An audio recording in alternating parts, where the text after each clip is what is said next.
There we go. There we go. No longer muted. All right, fantastic. Hello, everybody. Welcome.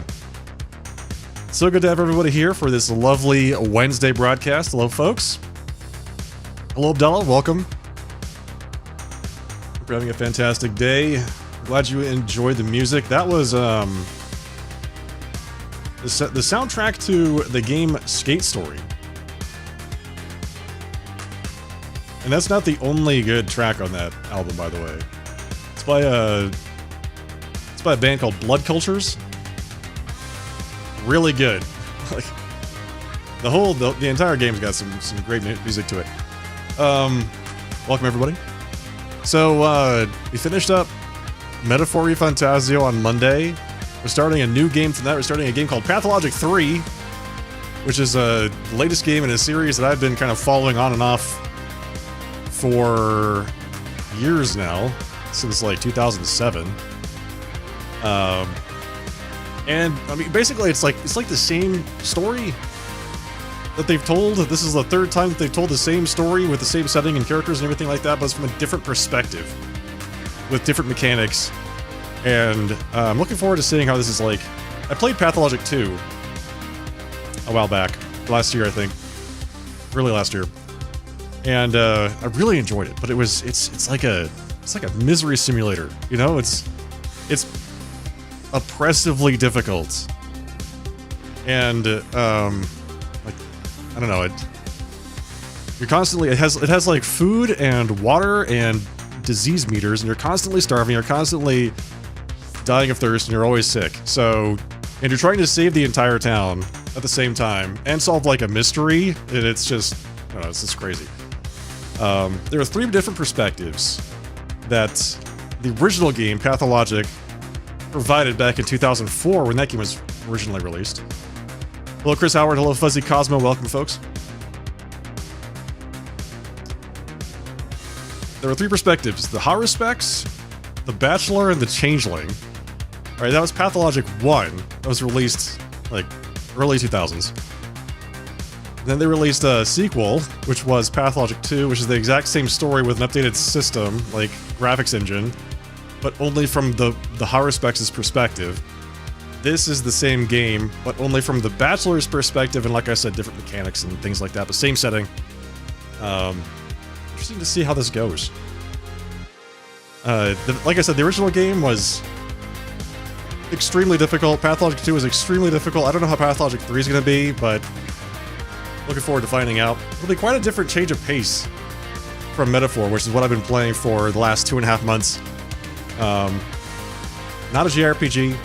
Definitely not a JRPG. Very different style. So, hope everyone here enjoys it.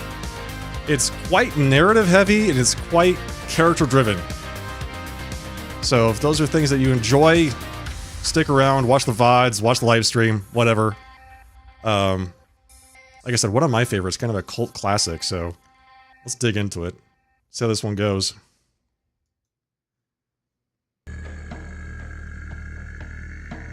I think the intro cutscene might, like, set the tone for folks that might be new to this setting, so stick around. New profile. I am Daniil Dankovsky, Bachelor of Medicine. All my life I have been studying death, the greatest boundary holding humanity back. The powers that be were frightened of my search. My lab in the capital was about to be closed. But it cannot be denied that some phenomena might be found only in the strangest, most remote parts of our country. Little towns that are yet to be explored by forward-thinking minds. People accept the supposed imminence of death way too easily. We meekly follow our life's path to it, like cattle to the slaughter. But we shouldn't.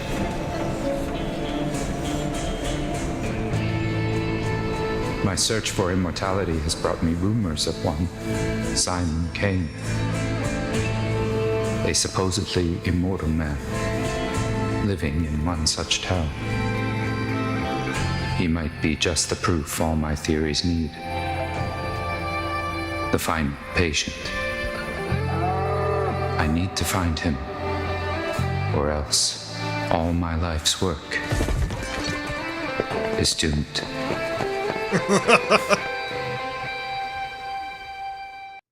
He got off the train and the kids immediately stole his luggage.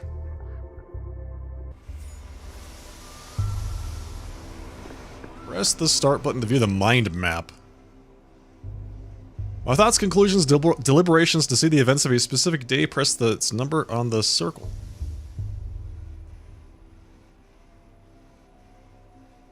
What is this? Immortal man. Simon Kane, an alleged immortal, lives in this town. Understanding him is the only way to save my Thanatica. Are you chasing shadows again, Dankovsky? I barely stepped off the train and my things were immediately stolen. Ah, the joys of rural life. Without my tools, I'm useless. I must find the prototype and the microscope. They're vital. Check it out on the map. Yeah, that's the map, alright. I can't even read this. I don't know what that says. It looks like a train graveyard down there at the bottom of the screen. There's like a... That's where the rural town is. I don't know what that is down there. I stream on Twitch. Yeah, twitch.tv/sharply-dressed-man is my channel.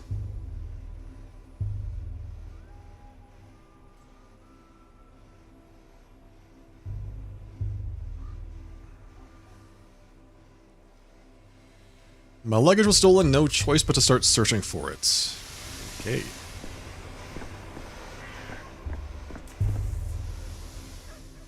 I say, a living, breathing person stepping off our train? Do you normally only get dead people? Where did you come from? The capital, Daniil Dankovsky, Bachelor of Medicine. I'm told a supposed immortal man, Simon Kane, lives here. I've come to study him. Do you city folk always take 20 trunks of shirts with you, or did you manage to cut down to 10, sir? Oh my god. This guy. Obviously not a whole lot of love here. Hey, good girl Lane, welcome. How's it going? How's your, Wednesday?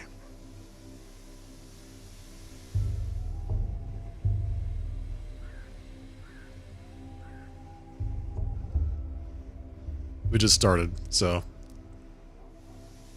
Kicking it off.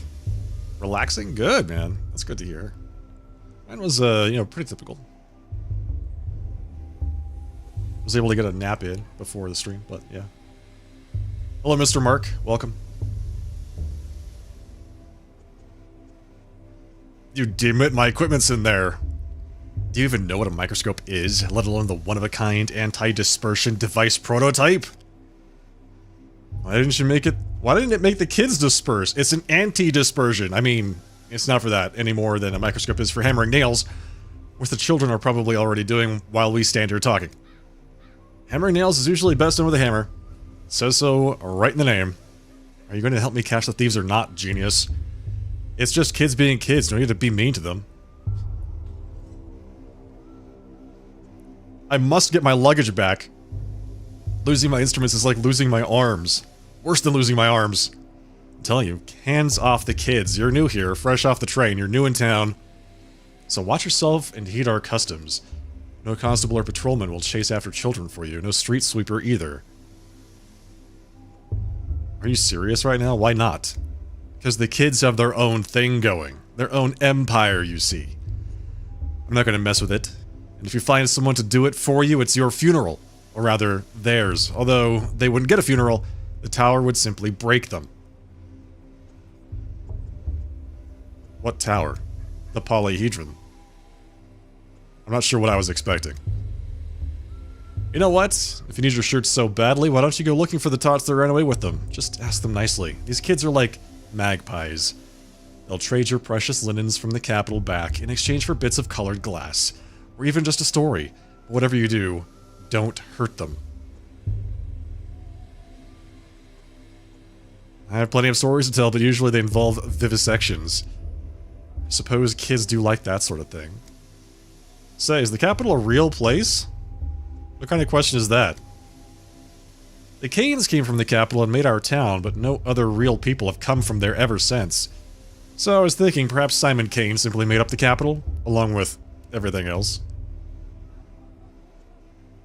What? What do you mean they made your town? No, never mind. Trunks first, Kanes later. Have a nice day. Sometimes I need to take a step back and from the moment and think logically through something. It helps me piece the picture together. My luggage. No one will help me. I'll have to handle this myself. Microscope and prototype matter the most. What prototype are we talking about here? Some objects can be useful. I can spot them easily if I concentrate. Some thoughts will affect your mental states. If they're disturbing. I see.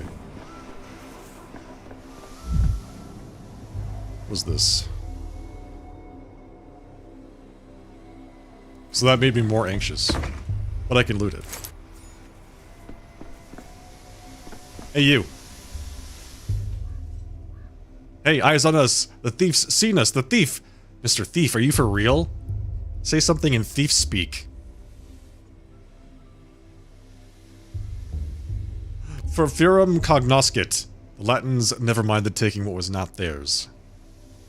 Thief! Thief! You stole the train's heart! You did! I did. Wait, what? Hang on. What, is this kid on drugs or something?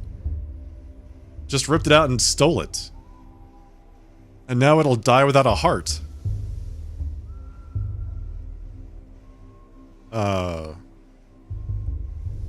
I haven't ripped out anything. Did the train stop? It did.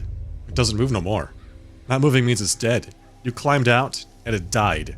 That means you killed it. Thiefiest thief. I mean, I can't argue with that logic.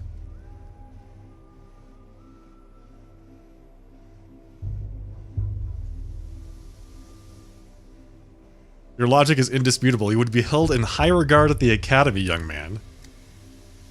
And that's what I'm always saying. I'm real smart. And Catchfly says I'm silly. This guy's name is Pawn. Listen, boy, enough jokes for today. I've come to this town on important business, which I cannot conduct without my microscope and my prototype. Please return them to me. Hey, hold on. No need for all the begging and the politeness. What did I even do to you anyway? I didn't take nothing. It was all Jetchka.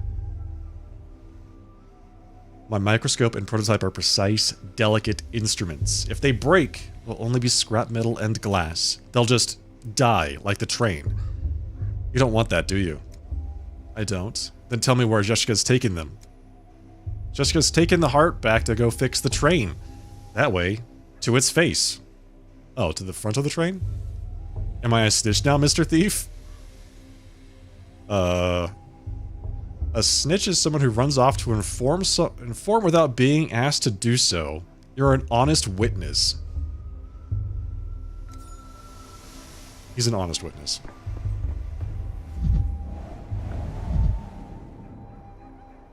Okay, so I'm assuming that red means more mania. Right?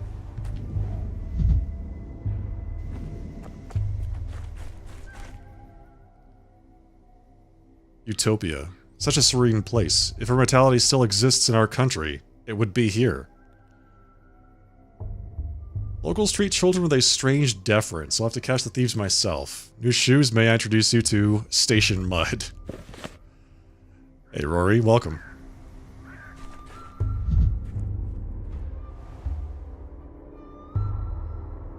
The suitcase on the bottom isn't mine. If they wanted to enjoy it on the cart, they could have at least left the suitcases.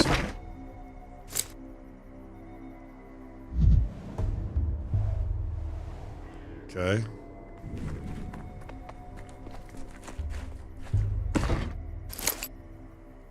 Are these things that they, like, took from me and then dropped? Is that what's going on here?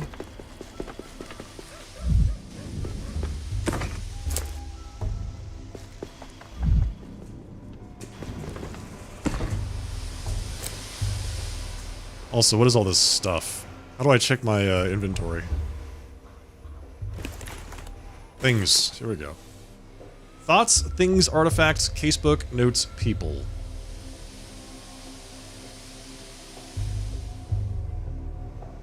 Freshman's watch. Nika gave this to me on my first day at university. The inscription reads, Ad multos annos. Bromide. Dulls one's brain. Sometimes you need just that. Apathy plus 25 is addictive. Less effective with every use. Tobacco. Mania plus 30. Okay. Cigarettes are thought to have a calming effect, but nicotine is in fact a stimulant. I have a gun, I just realized.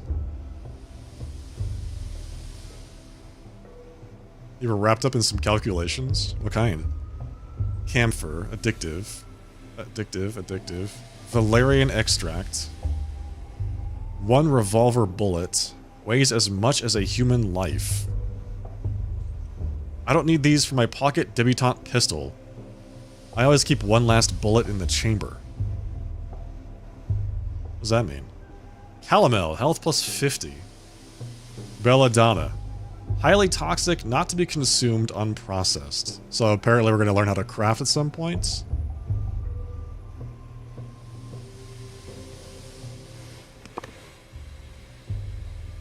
Destination gut.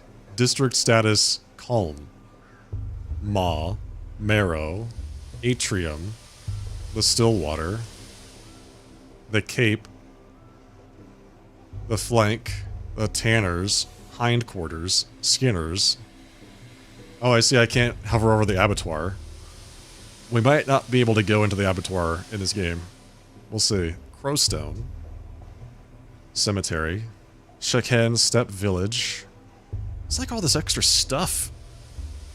In Pathologic 2, there was not nearly as much stuff. There's a bull. Nice.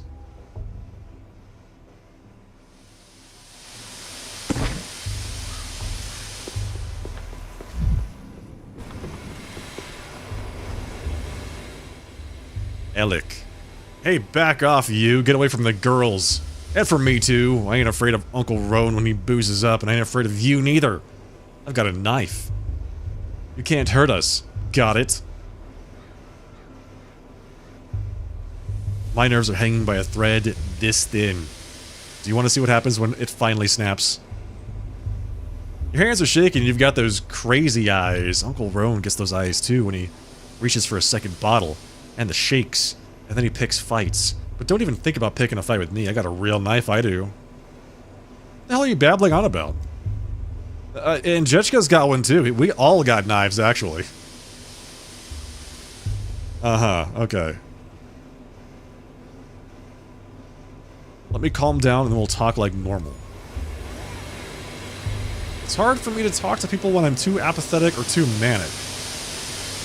I'll need to stabilize my condition first.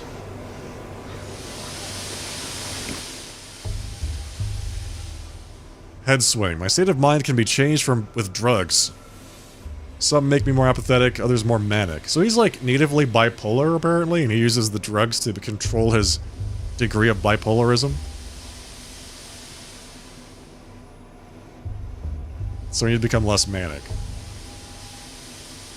Use. Freeze frame.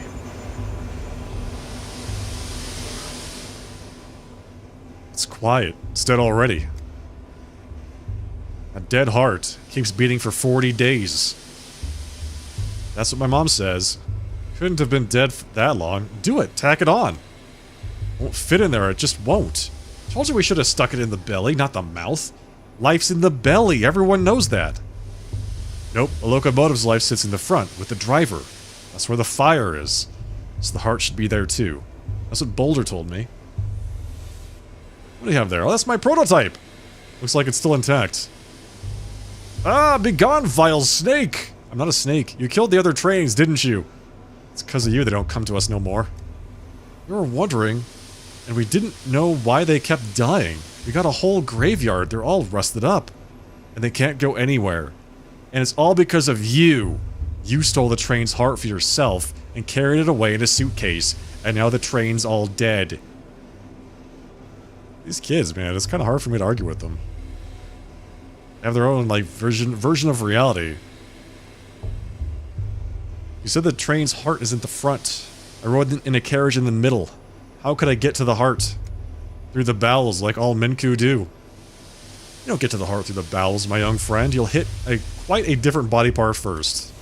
Without it, the train stopped wailing, but stopped moving too. That means it's dead. So this is its heart. Obvious, right? Well, that's a bit simplistic. Response to stimuli is just one characteristic of life. It's not exhaustive. What are the others? Adaptation. Before trains came every week. Then, it was every 2 weeks. Now, it's every 2 months or less.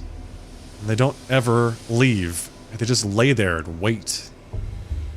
It's because of the war. No, it's because they don't love us no more. But if we heal this one, they'll love us again. And they'll come back and bring meringues. Look, my prototype is not the train's heart, and it certainly won't repair it. But it is an interesting thing in itself, so let's make a deal. You give it back, and I'll tell you how it works. I don't know.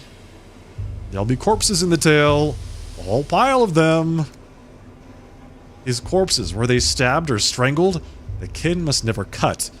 They only strangle. So if they were stabbed, kin didn't do it. Look here, let me take my prototype. I won't run away, I promise. To wind it up, you need to turn this handle clockwise. 2 weeks ago in the capital.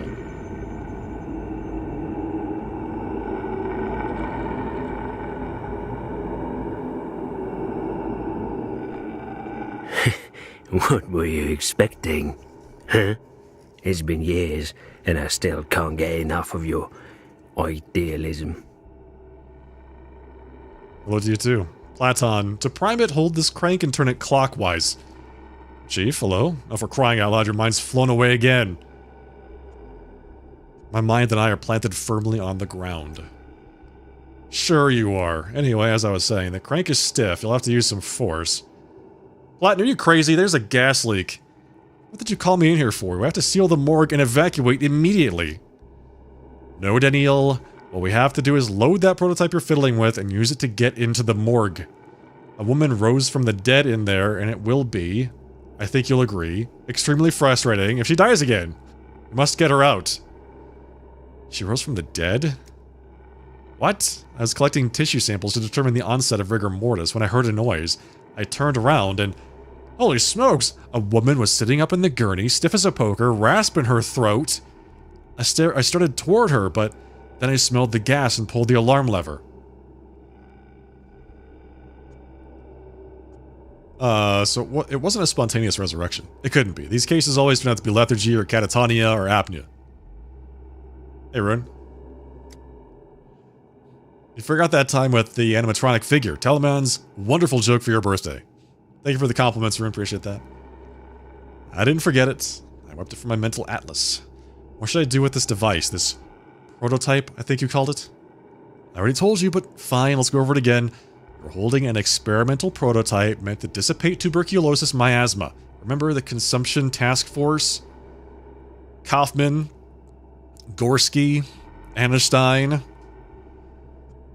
Of course I remember, in the wake of Bazen. They were commissioned to make a device to dissipate miasma, but I believe it was meant for something other than tuberculosis. This magnificent gizmo disperses an aerosol of disinfectant. First, you load the prototype. There's bottles of solution in the beige cabinet. Best to set it on the table while you load it. You can't do it while you're holding it. Then what? Next, you wind the prototype up. To prime it, hold this crank here, turn it clockwise. The crank is stiff, right? So I have to turn it with some force. How did you guess? And then I just release the contents into the gas? Correct. Wind up the crank, then release. The gas should dissipate, theoretically. Wind, wind, release, dissipate. Repeat until you reach our resurrectee. Just remember, the chlorine will keep coming while our supply of solution is finite. Just try to be as efficient as possible, Chief. And what about the deceased woman? Where is she now, and in what state? The formerly deceased woman, Chief? Before the gas became too thick to see through, she was sitting on a gurney at the opposite end of the morgue. From there, I know as little as you do. She may have gone back to being deceased. She died again? The chances are infinitesimal, but if we really are dealing with a spontaneous resurrection, and if we lose the patient, I'm going to commit some crime against humanity. Okay, got it. The longer I hold the crank, the stronger the effect. Clears the miasma in front of it.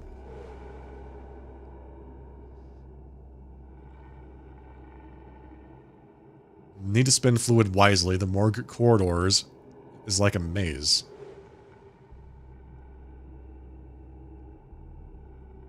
To load the prototype, I need a stimulant, an anesthetic, and a toxin.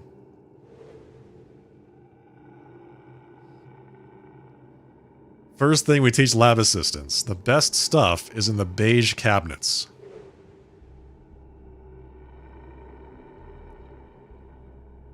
Add the ingredients one by one into the setup and heat it up. Should be enough for 20 uses. Before you can use the prototype, you need to load it. Ingredients are in the cabinet. The loading station is on the table.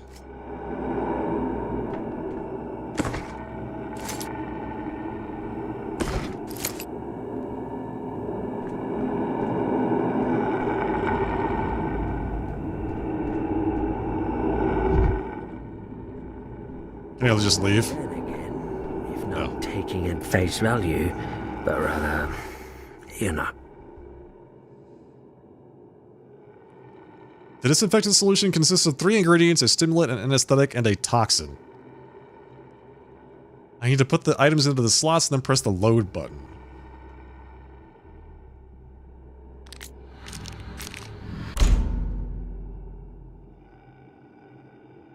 Prototype successfully loaded. Hold R2 to charge. Release when the pendulum stops.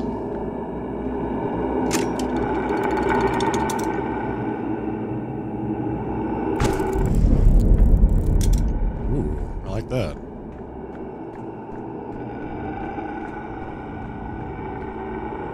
Okay. How do I get back there?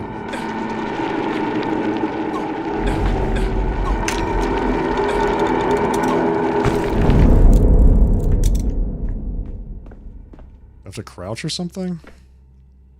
Am I going the wrong way? Oh, I see.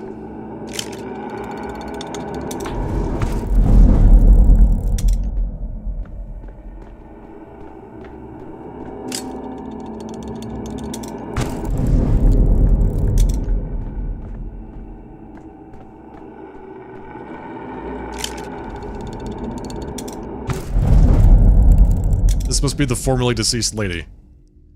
The spontaneous resurrectee. What a name. Are you death? You have death's eyes. Her eyes are bloodshot. I mean, I guess they wouldn't be much better if she was actually dead. I have the eyes of a man who's just walked through 40 meters of poisonous gas without protective goggles. At the end of the tunnel, there's a second tunnel. Ugh. Don't speak, you'll inhale even more poison. Okay, well that was the tutorial, I guess. Back to Zhetchka. The end of the tunnel, there's a second tunnel. What does that mean?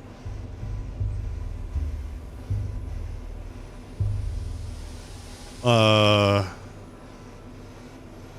if trains were worms, they'd tunnel towards you underground. What, are you stupid? You can't. The Earth will eat you if you tunnel underground. You can, you just need special tension bars, but that's a lesson for another day. Can I have my prototype back? Take it. It spins. All boring. Clockwise only. Grandpa Simon has clocks that spin every which way. Besides, the train's already dead. Couldn't save it in time.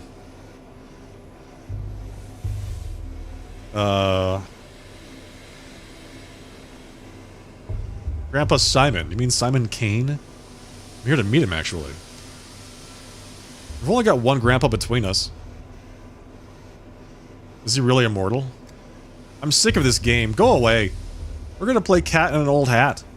We still have time before the sun sets. Wait, what about my microscope? I'll trade you another tail for it. We didn't take your microscope.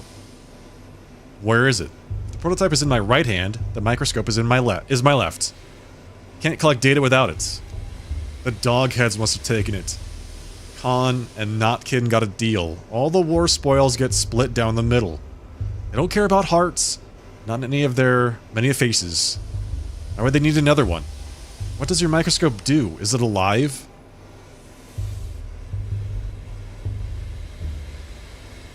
A microscope is a kind of metallic pipe fitted with lenses. You use it to look at small objects, then it makes them large and detailed. Oh, a kaleidoscope to look at the colorful town. You can do it like Capella. You know the word kaleidoscope? Ooh, and defenestration. Oh, that's a weird word to know for a kid. Mr. Merrick used it when Foreman OU and threw Uncle Roan out a window. So as it stands, you passed my belongings along to some other gang, and I need to go get them to get my microscope back. Am I right? Khan must have given it to Capella as a gift. You stupid. She hates kaleidoscopes after what happened to that stained glass. No, Khan wouldn't have given it to her. It's something that changes things when you look through it. He must have given it to Grandpa Simon. Grandpa Simon loves things like that. Khan wouldn't give it to anyone. Not before he looks at it himself, or after either, but he's honest, even if he's wicked. You give it back to the owner. If you find him in town, he'll deal fair. Where can I find him? Well, if they brought your micro kaleidoscope into the polyhedron, you'll never see it again. No use looking there. Try the stairways to heaven. The dogheads like them. Think they look like polyhedron. There's one right there in the maw. You know, after this conversation with Capellas, Khans, and polyhedrons, I'm beginning to see the shape of the world you live in. It sounds complicated, but it can't be worse than human anatomy, can it? So, we have to go find the kaleidoscope. I mean, the microscope. Hey, buddy. Enebebesheb. Enebebesheb. Orbis mirabilium plenus est. Go away, Snake Man. You've got sharp heels. But what's with their face? Looks like a congenital disease, more than an injury. We are worms. We live in the earth. Cattle we herd. Herbs we gather. Injuries we inflict. Oh, okay. Is he threatening us? Alright. Worms. I see the resemblance. The lumpy man. I've heard of an elephant man. Is this the worm man, then? I've only seen such poor disfigured creatures in an anatomical theater. I missed that box back there.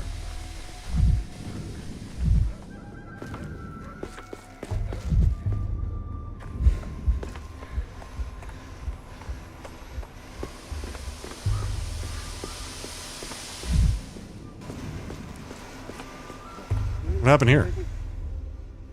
Jacob Sturck, Kirik, and what was his name?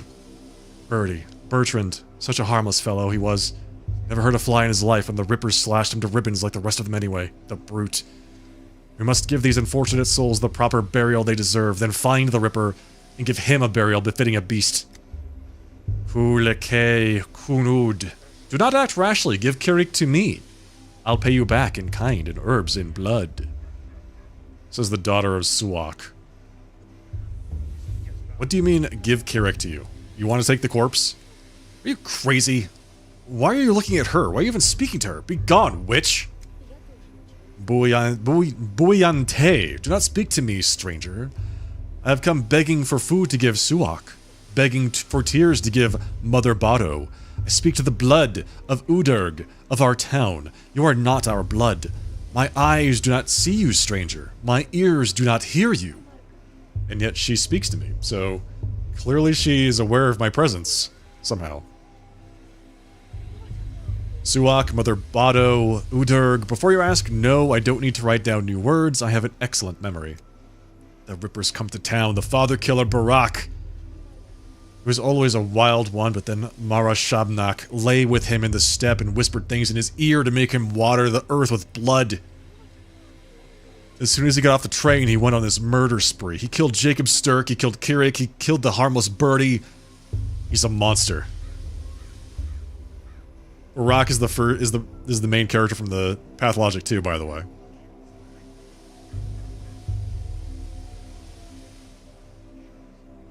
He gets off the train and they immediately attack him. And they frame him for the murders. I mean, he does kill them, so it's in self-defense.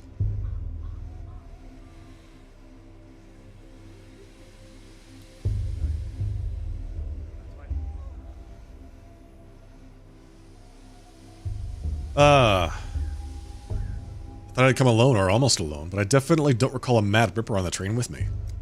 He arrived on the freight train, took the back door, like a thief in the night. That freight train was bringing medicine, sweets, and coffins. So the Ripper must have hid away in a coffin, or else Shabnak would have torn him apart in the steppe. You just said that Shabnak copulated with him, but now he's hiding from her in a coffin? Only 2 sentences into this conversation, I already want to shoot myself. Okay. Buyante, hear me out, blood of my Udurg. Suak sings of a fierceness, a sharpness inside the one you call Kirik. Give his body to me. He is dead to you anyway. You will bury him and he will rot away until nothing is left.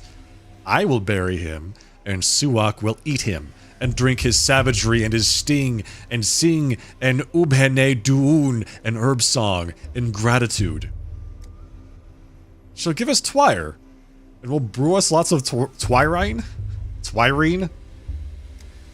She will give us Ashen Swish, the harshest of the herbs. Be Keleneb. Ashen Swish is a cruel herb, a bad herb. It thrives on blood and spite. Suak sings that you will need plenty of swish soon. Yours is a burial into emptiness, but mine will be a burial into Suak's womb. I am at your feet, Hein Kunud. Good people, give me the one you call Kirik. Should we give her the body, maybe? He didn't seem to have any family, and without them in the picture, I guess it doesn't matter. If we bury him, or the kin do. Who knows? Suppose we do get a great crop of Twire. What? Are corpses used as fertilizer often around these parts? But they aren't just going to use him, they'll desecrate him until not even Shabnet can recognize what's left. That's what you're trying to do, isn't it? Isn't it, step girl? Say it. And don't you dare try to lie to us. I'm at your feet, Hein Kunud, good people. I promise there'll be no desecration. We'll take his name so it holds his sharpness no longer, and we will lower him into Suak's womb. Everyone will forget him. Forget the wicked murderer Kirik, and only Ashen Swish will remain. I knew there was a catch. Wicked or not, you can't just bury a person without their name. Everyone has the right to be remembered, if nothing else. And he really was a wicked man. The rare times someone remembers him at all, they never have anything good to say. Perhaps it's for the best if everybody forgets him. Wow.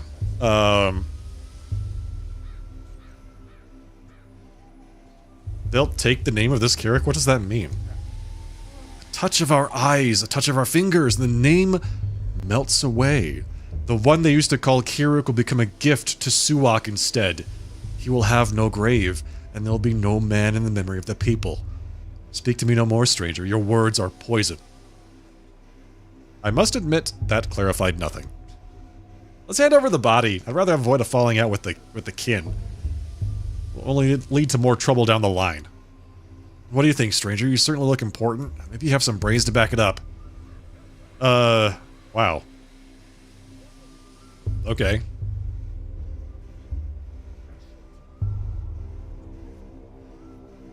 So do we want to do we want to keep the body or give the body to the lady so that she can use him as fertilizer and eat his name or whatever?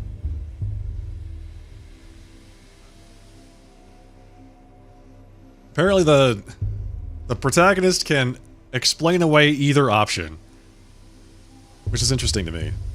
So I feel like it's more in character for him to say, I want to do a forensic examination, but at the same time, he's not the medical examiner, so why would he care?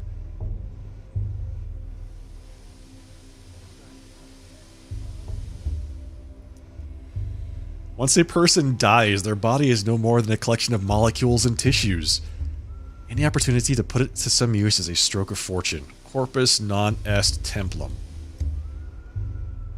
Thank you, stranger, by our law. Death came to this town today. Such great death, likes of which has never been seen before. Today will be a fearsome day, tomorrow even more so, and on the third day, fear itself will die. And without Ashen's swish, we will die too. I came to this town today. That's all that matters. Golem of Bones. What the hell? So wait, a murderer came to town alongside me. Luckily, I am prepared to fight death in all its guises. We have the prototype. We lost the microscope. Need to get that back.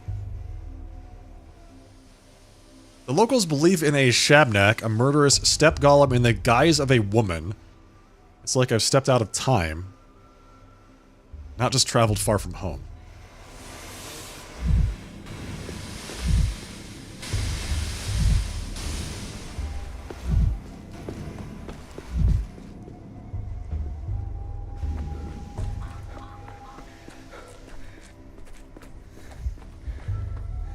I noticed that there's no food and exhaustion meters on the screen. Lose an hour, and you won't catch up in a year. That was bad grief. Would you look at that? A customer. Keep walking, customer. This shop's appointment only, and I don't recall your name on the list.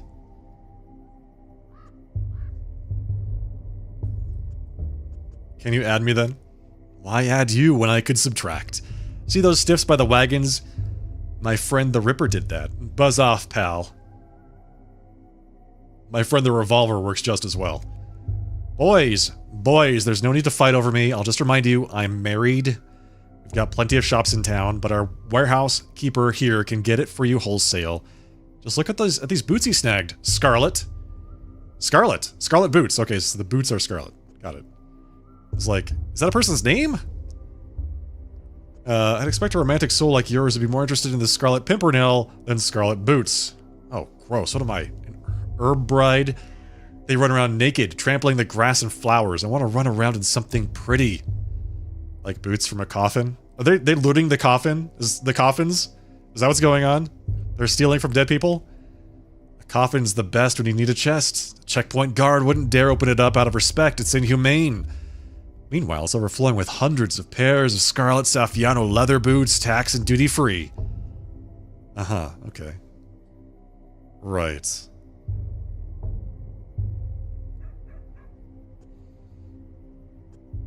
Oh, they're using the coffins to smuggle, because the guards don't open them up. Got it.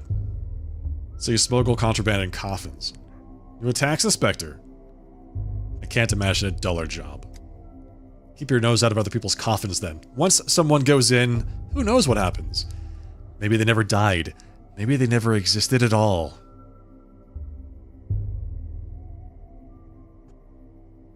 Do what you want, but these boots, they're no Saffiano leather. This town lives on imports, so here the warehouse keeper is king. He says the contents of coffins are not always what they seem. I wonder.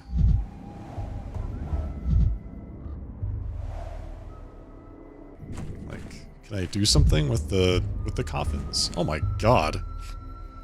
Anybody need some boots? I've got like 20 pairs right here. Easy.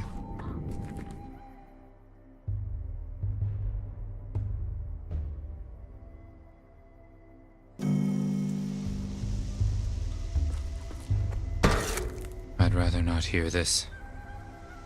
The mind is affected by interactions with specific objects. They're easy to spot if you enter concentration mode. I hate filthy garbage, decay. But sterile operating rooms no longer give me answers. I like how there's like thoughts of his pop up on the screen. Oh, so I can like... I can hit this and I can lose mania. Vibrant. Everything's so vibrant.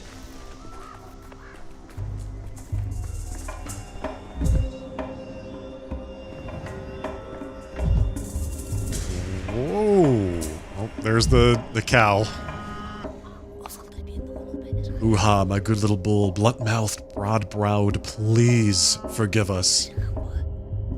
You're silly, Urja, and you always have been. He's returning to Bos Tarak, to Bodho. We're leading him into the bosom of his mother and father. Why are you asking him for forgiveness?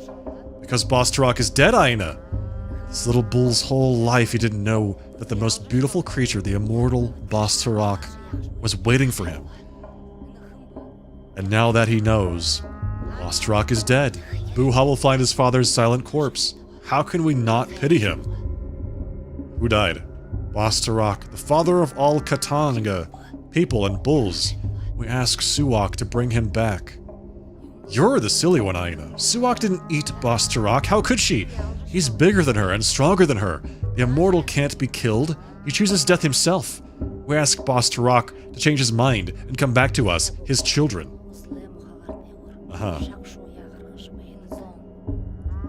What a coincidence. You're burying an immortal and I came to study one. All immortals are one immortal, Karikun. For death is always one. Therefore the immortal is always one. Is Bos Tarak what you call Simon Kane? Bos Tarak is the father of all Katanga people and bulls. Oh, how can I explain? We our brides walk barefoot so that we can always hear his heart. Tonight, it stopped beating. His children are afraid without their fathers, so we ask him to respond, but I feel he has died. They're talking about the earth? They're saying that the earth has died? A fang or a claw was thrust into him. I feel the wound bleeding. Rust has soaked into him. I feel the rot squelching underfoot. Quiet, both of you. You know nothing. Bos Tarak can die only from gloom. We will cheer him up, feed him, and show him our joy. We will bring the last aurochs to his bosom, then he will remember us and return to us. Okay. So this bull is meant to be sacrificed. We give a little to gain a lot. Mother Bodho is a blind, loving mother, the warmth of the earth, but Bos Tarak not only bore us, he watched over us. We lived under his watch. Now the town is without a beholder. Azagalag Kun. We're all blind worms now. Mugar Mugar bad. A worm is a worm, a human is a human. A human is meant to see, to build. Look around, beholder, what do you see? Okay.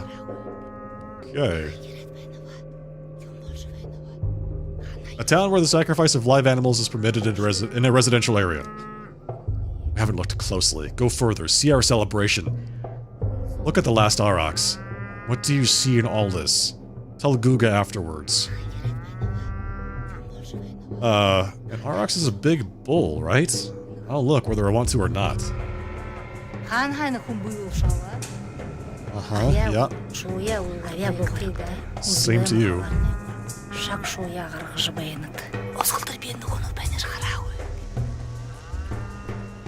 Is that the...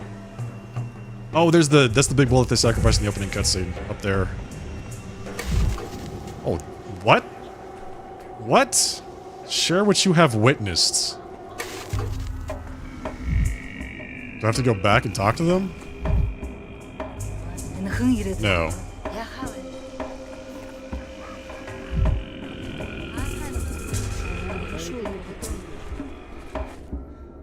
My eyes touch you, beholder.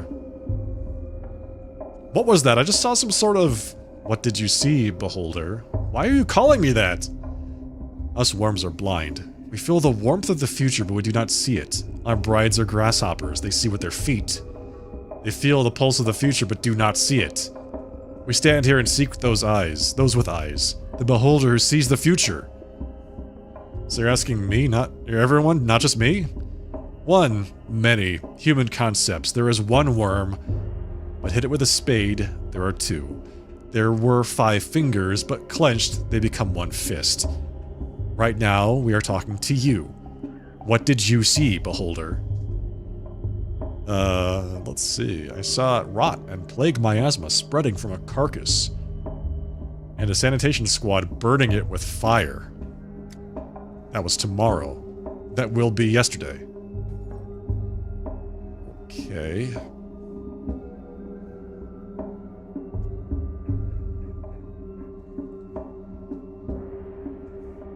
Were those anxiety-induced visions of a terrible future?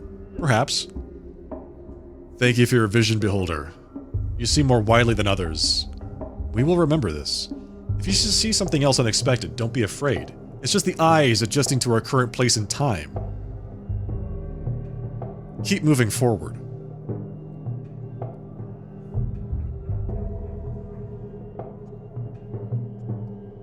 Haven't even done anything yet, and I'm already helping. What a stand-up guy I turned out to be.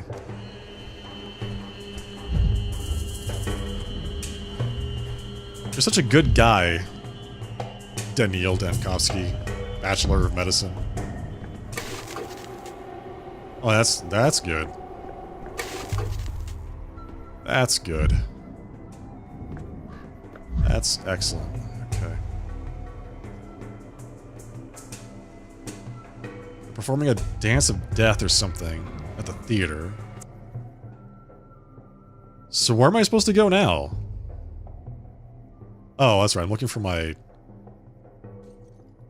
microscope.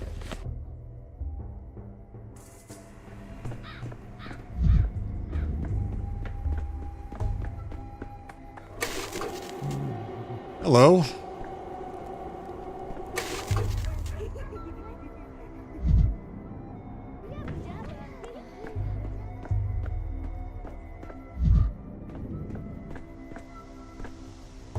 So you're fine with being Simon's stunt double, hmm?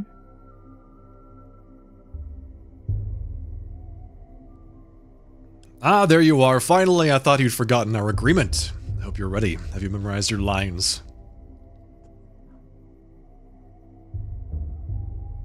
Of course, I always have 2 or 3 lines ready in my mind, and I choose one before responding. Hey, how meta, right? Like, look, we're breaking the 4th wall here. I take no joy in seeing another player who likes to improvise. Your charge is but to read your lines and not invent them. Wait, is this really our guy?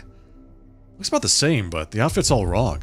Did our guy wear a coat? This costume is more suited to an antagonist. I am more of an anti-hero than an antagonist. I presume you know the difference. That makes you an ideal candidate for our anti-production. I am Mark Immortel, director of the local theater. And you are Daniil Dankovsky, doctor, just arrived from the capital. Magnifico. You see, the actor we've been waiting for, an eternity for, has decided to sabotage the rehearsal. You would do us a massive, titanic favor by replacing him, even if just for a little while.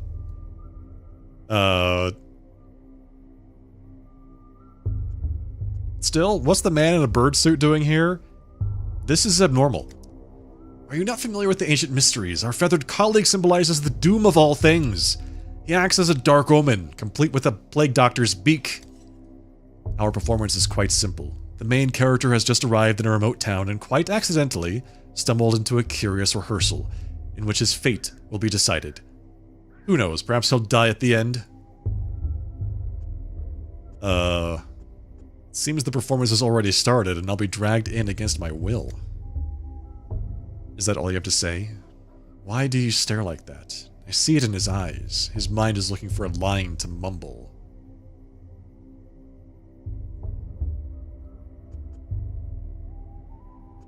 I'm not struggling to come up with lines. You're struggling to come up with lines. I say again, he is no leading man. He is unfit to even play a villain. At best, a background player, a body. Standing there to fill the stage. It is the step healer's son who ought to take the role. Or that young girl who crawled out of her grave. They have such pathos and such verve. What does this one have? A coat. Hey, I'm more than my outfit, alright? Listen.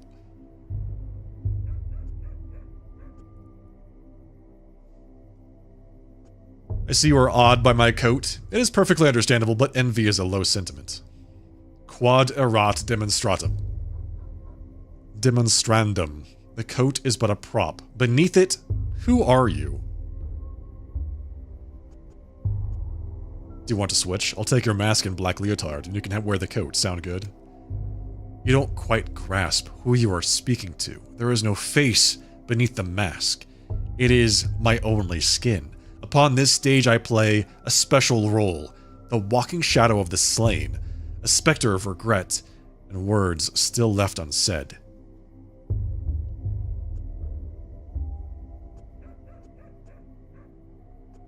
My, that's too pretentious by half, isn't it?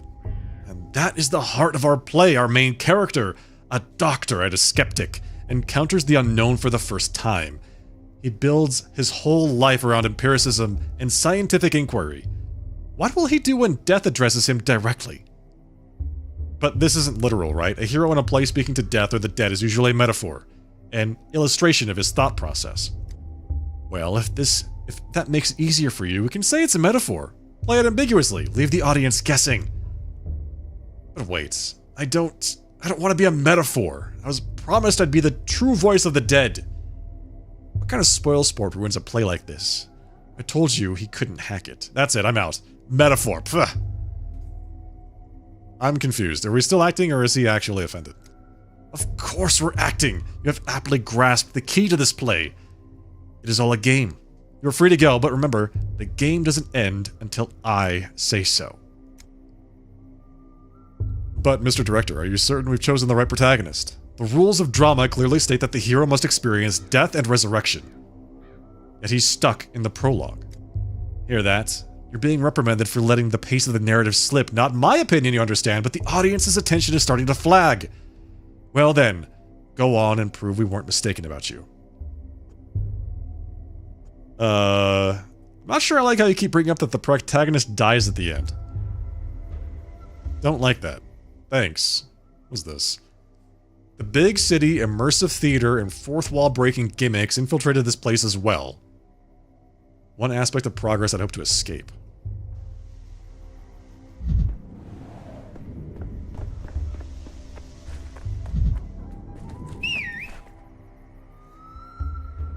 Impossible geometry. I found what looks like a stairway leading to the heavens. How does it stay upright? I hope the children who stole my microscope are there.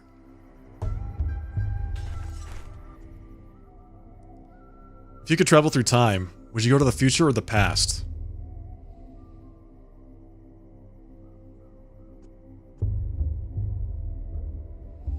A future so distant that not even someone with my vivid imagination could fathom it. Grandpa Simon used to say that days are like hopscotch. Usually they go one after another, but sometimes there's two, side by side. And sometimes you have to jump backwards. Did you steal my microscope? That device with the shiny tube? I did, yeah, but I gave it to Phil. He's over there on the stairway. How do those stairs stand without support? They stand like the polyhedron does. You keep bringing up this polyhedron. Well, whatever sort of creature it is, like, it can wait until later. The polyhedron.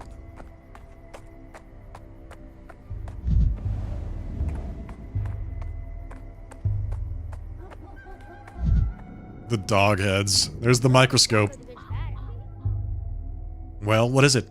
Can you see the future? Let me look too. Gimme, gimme. Wait your turn, Pipsqueak. Just let me take one look and then I'll give it back. Ew, there's a bunch of bugs and little hairs. Doesn't look like much of a future. Why are you using your dog's eye to look? You're not an animal, you know? Yeah, but an animal might see further, though. Good news. The microscope has been found. Bad news. It's being mauled by a pack of wild dogs. Oh, the horror. Oh, it's you. Hey, your thingamajig's busted. It doesn't show anything. Just some bugs and weird little hairs. Maybe that is the future. Like, in many, many years, nothing will remain of us on Earth but bugs and hair. It's very sad if you think about it.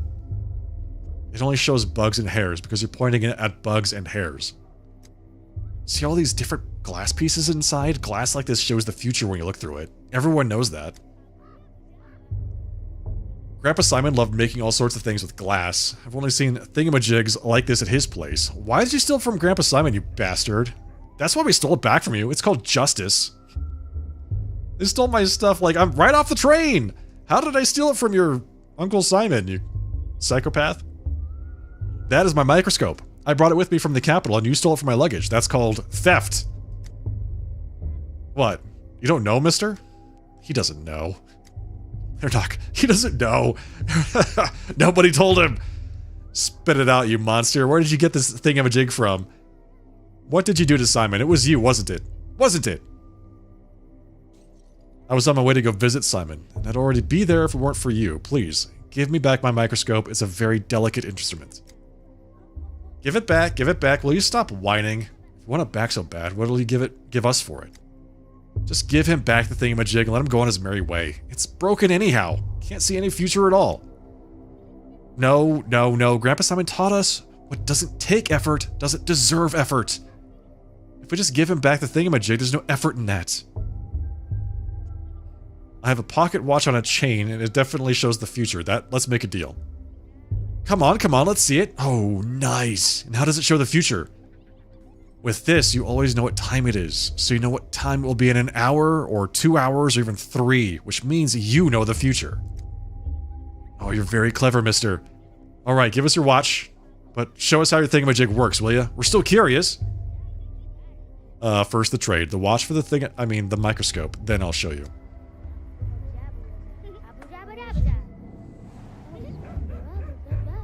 So do I just like pick it up or what?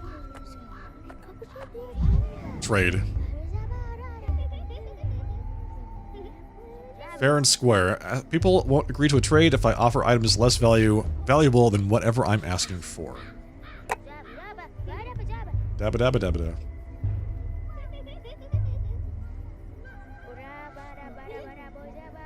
da. Yes, put that there. Put that there. Trade.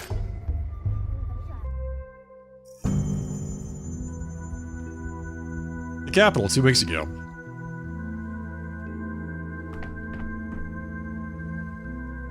I'll follow you through hell, but not high water. If it gets to high water, that's on you. Good to know. Hello, Seraphina. Seraphima. Please hold on a little longer. Even after the inhalation therapy, the swelling won't go down immediately. Chief, finally, where have you been? The woman you rescued from the morgue is conscious, but she might not stay that way. She's still very weak. It's amazing that she's standing at all with the amount of gas she inhaled. Step aside with me for a moment, Chief. I checked the morgue records. A body matching her description was declared dead last night. We're searching across the country for miraculous resurrections, and one springs up right under our feet in our institute's morgue. That's irony for you. I'm not claiming it does, but imagine for a second. No, let's stick to the facts. I spoke to the orderly on duty last night. He also confirms that our subject showed no signs of life. Platon himself was there when she woke up. When I reached this woman through the poisonous fog, she herself insisted that she had died. It's not proof, but she must have had some reason to think it. We can't miss this opportunity. Unfortunately, the subject is having trouble speaking. All that time in the gas has weakened her voice. I've rinsed her mucous membranes and performed inhalation therapy, but you understand I can't conduct an extensive interview. That's a shame. First-hand account could point us in the right direction, but there's always a physical examination or taking a sample. Or an examination of her personal belongings. She came into the morgue with some items, though I haven't had a chance to go through them myself. I left them on the table by the back entrance. Will you take a look? Perhaps there's a clue. Ma'am, would you allow us to examine your things? Okay, alright. Hello, do you remember me? I'm Bachelor of Medicine Daniil Dankovsky, head of the Thanatica Laboratory. Last night I saved you from the site of a serious gas leak. The man with death's eyes. That's me. Let's not wax poetic. My assistant provided you first aid. I hope you're feeling better, but now we need to understand more about your condition. I died. Tunnel after tunnel.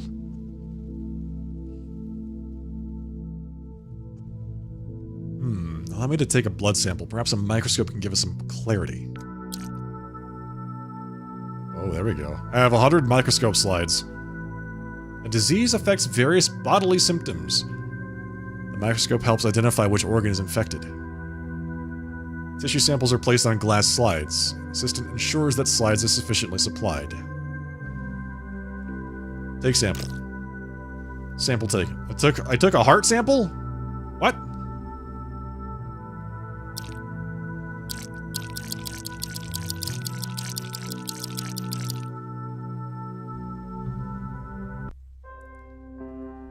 I can study the collected samples under the microscope. To perform the test, I need reagents. The doctor themselves is in charge of their supply. I have 110 reagents left.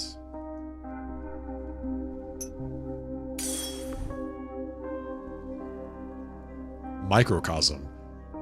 By adjusting magnification, you need to find the L red bacteria in the sample. Look for the red bacteria. L1, R1 to adjust the focus. It will allow me to see bacteria better. The lifespan of culture is limited. I must act quickly. A dead sample is useless.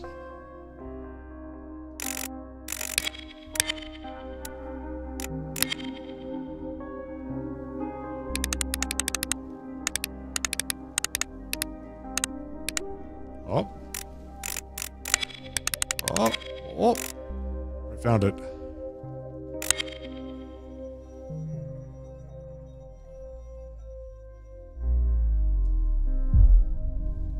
Organ is affected, high white blood cell counts.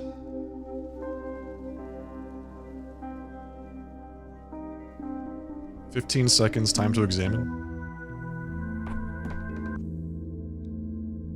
Spontaneous resurrectee. Breathing is a bit easier, but talking is still difficult.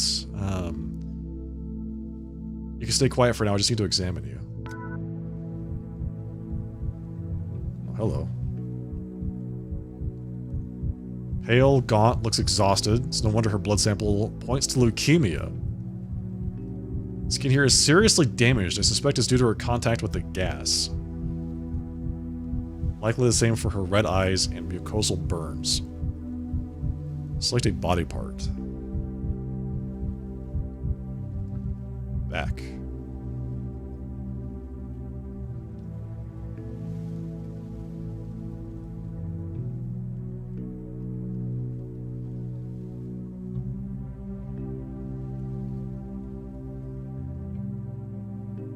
Bruising from repeated injections, the consequences of attempted resurrection or the result of trying to cure leukemia?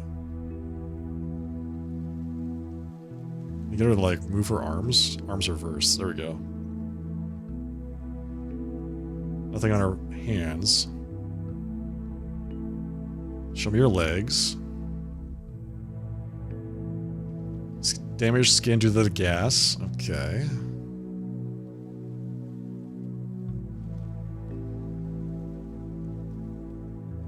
More damaged skin.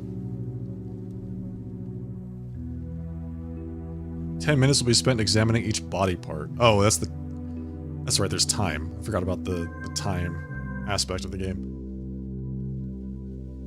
Need to examine you again. Maybe I missed something. Okay, alright.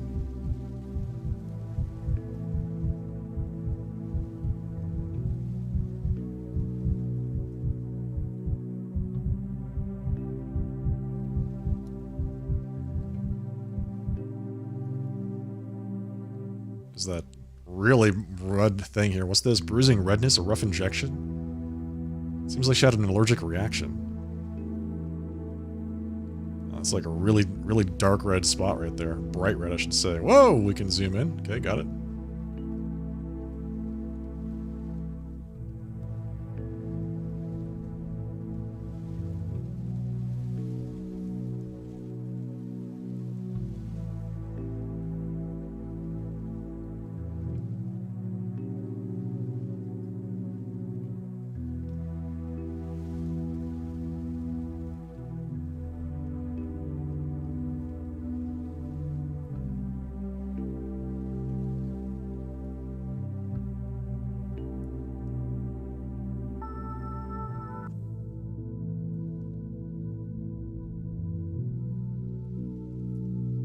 Haven't had to look through your things yet. On the table by the entrance.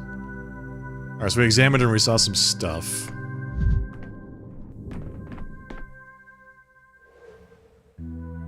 Our Lazarus's personal effects from the morgue. Okay. Morphine, tourniquets. Chronic morphine addict or suffered from severe pain. Probably suffered from severe pain. Papers. They look official. Consent form for the experimental treatment at our institute. Okay, interesting. 2 rings, obviously a pair. One would be too big for her. Husband left and took off the wedding ring. Unrequited love. Jilted fiancé. Go with husband left. Probably after he discovered that she was sick. Herbs, not a bouquet, but looks medicinal. Self-medication with folk remedies? Together with the examination and tests, the picture is more or less complete. Our miraculously resurrected woman has late-stage leukemia and injection marks on her body.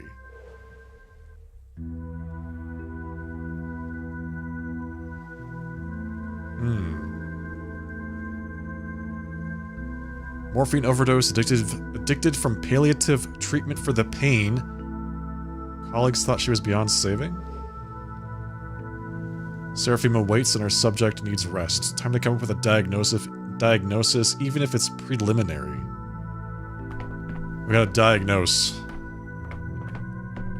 If we have the right conditions. Our current ones are only good for inventing penicillin. It's mold all the way down. Have you shed any light on the case? I'm loath to jump to conclusions, but could Thanatica have discovered some genuine phenomena?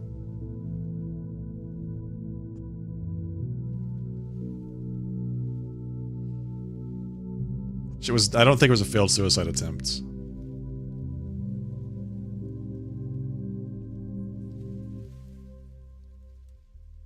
I'm gonna go with the terminally ill. She was probably injecting the morphine regularly to deal with the pain from being a leukemia, like having leukemia long term.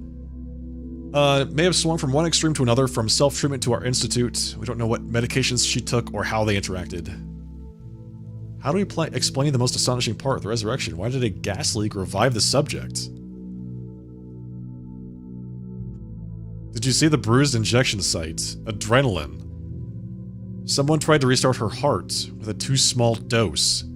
The gas leaked and the body released the adrenaline it was missing. So you think it was a mistake? The subject ended up in the morgue due to negligence? She wasn't actually dead yet, and by coincidence an unaccounted for factor revived her? Unfortunately, yeah. Hello, Robert Sprite. Welcome.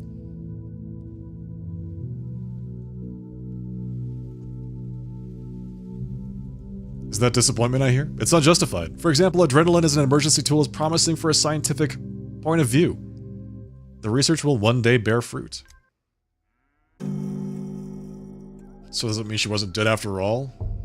The woman who supposedly came back to life? Alas, no. She was not actually dead. What's your microscope even for? Doesn't show the future, doesn't raise the dead? It's just a toy, really. Okay, got it. Sometimes I ask myself the same question. Alright, if we can't see the future in that glass, then we're off. We've got important things to do after all, as do I. I'll leave my things at my temporary lodgings and head to the Crucible to see Simon. This is on PC and on Steam. I have overcome this town's first hurdle. If I keep up this momentum, my trip won't take long. So it's time for us to go visit the elusive Simon Kane, is it? I have to go to my temporary home. I'll drop off my luggage and go visit Simon. Look, there's shops marked on the map. Children near the stairways are willing to trade with me. So these are the stairways to heaven. Oh, got it. Enough. The hell? Why are you drowning me in details, Bachelor? Whoa, whoa, whoa. Street Whoa. kids stealing your microscope is an amusing anecdote, but it's not the crime we sat down to discuss 2 hours ago. Why is that man giant? Oh, okay, hello. The inspector of the special committee. He was sent to investigate the case of my criminal negligence. Supposedly, I didn't save a town in the east of our country where a plague broke out. I didn't even try, apparently. He's luring me into a trap. His folder is full of intentionally false data. He's not interested in the truth, but rather in the downfall of Bachelor Dankowski. He is my enemy. Not again. Once more. Enough. Why are you drowning me in details, Bachelor? Street kids stealing your microscope is an amusing anecdote. But it's not the crime we sat down to discuss 2 hours ago. 2 hours and 15 minutes ago, to be exact. Focus. I'm only interested in what's important. How am I supposed to know, Inspector, what you deem important and what you don't? You know what I especially dislike? When an obviously intelligent man feigns foolishness to derail an investigation. I'm offended and embarrassed for you. We both know you're not a fool. Stop wasting my time and your own. I just wanted to recount everything in order from beginning to end. The beginning doesn't interest me. My concern is the ending. The result, the finale. As for your backstory, your genesis, all of that is in the case file. Shall we review it? Yes, please. I'm quite curious as to what it contains. Let's see. Where is it? Oh, yes. The ministerial inspection of your lab, Thanatica. Began in early September. Your presence was required at all times. Instead, you dashed off across the country to a backwater town to bring back what might be described as, yes, an immortal man. I went there to bring back an immortal man. Let's set your fantasies aside for a moment. The important part is that you fled from the investigation, and this town had an outbreak of some fever the scientific community had no knowledge of. As luck would have it, you were the only medical professional on site. Accurate so far? I didn't flee. Proof of human immortality was the only chance to save Thanatica. On the third day, the town's leaders gathered in the town hall to form an emergency command to fight the epidemic. And what was Daniil Dankovsky, who was, I repeat, the only qualified specialist in town, doing that day? What's that? Your lip is trembling. Did I unsettle you? Your tricks won't work on me. You're right to feel ashamed. Instead of fulfilling your Hippocratic oath and leading the town against the plague, you were engaged in... What? Come on, don't look at the table. My eyes are up here. I know where you're going with this, Inspector. It says I tried to flee the town. On the fourth day, the town lost its water supply. They required a hospital, but the only person who could set it up... What was he doing? Tell me, Dankovsky, where did you spend the fourth and fifth days? In a jail cell, that's what your papers say, right? Come the evening of the fourth day, the doctor from the capital attempted to flee the dying town on a cargo train like a rat.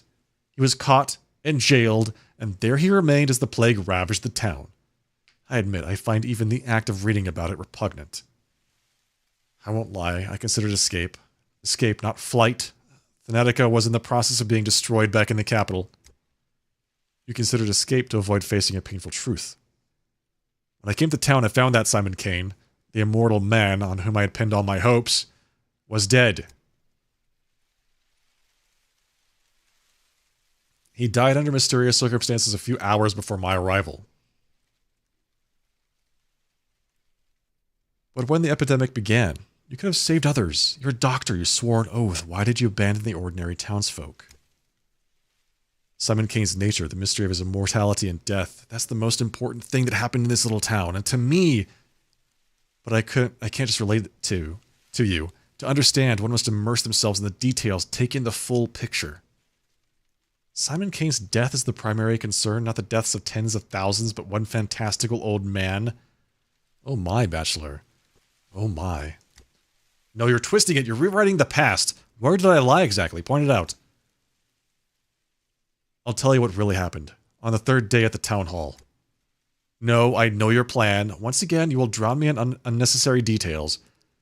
Leave aside your stories of children and microscopes. I told you I'm interested in the ending, not the beginning. Do you also read books backward? You will recount everything in whatever order I tell you to. On the sixth day, the plague destroyed the town. So if you'd be so kind, explain to me, what were you doing on the fifth day? Were you really so indifferent to the plights of the people around you? The town couldn't have perished on the sixth day. I was there for 12. There's an error in your report. You disappoint me, Bachelor. I'll ask again. On the fifth day in the town, what were you doing? Let me think. So we're going to skip to day 5? We're just skipping to day 5, huh? Whoa! Okay, that's very different.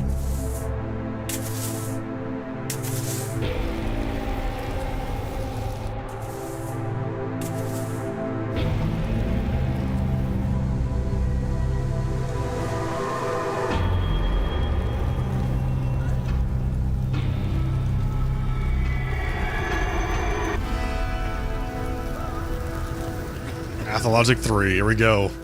The title drop.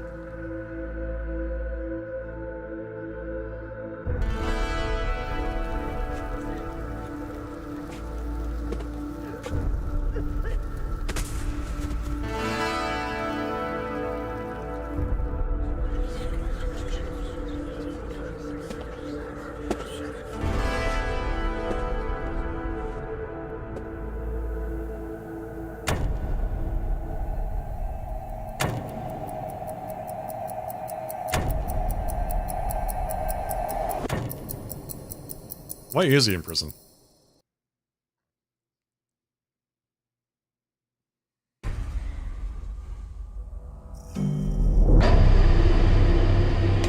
Day 5, in which the Bachelor will grab the only remaining thread that may lead to Simon Kane. The end of the beginning. I'm never leaving this place. They trapped me in this bloody town. Now I'm trapped in a jail cell. I don't intend to get old, I said.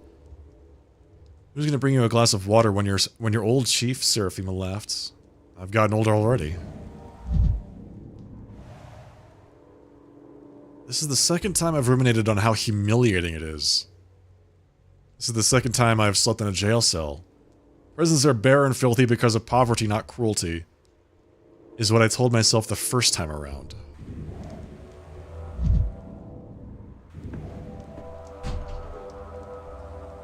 Riddle me this, what place has an entrance but no exits? A grave. This triple accused town, a cursed town, is sapping your resolve by the minutes.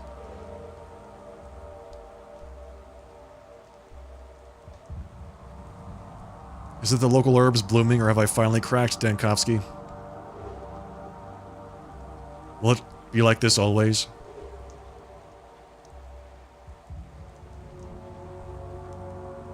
This despair isn't yours, I swear. It's the local herbs messing with your head. Splash your face with cold water. In mania, you're sharp and fierce. The town will sap your will, lull you to sleep. Hey, you there! Let me out already! Apathy and indifference are constantly rising. To move faster, fight apathy by increasing mania. Or are we gonna make ourselves manic? Darkness. Shouldn't have wasted time dwelling on it. All is lost. I failed at everything I tried to do. Winter comes soon. I hope. What? It's Capella! Daughter of Fat Vlad Olgimsky, local magnate and master of the town's industry, blood of his blood.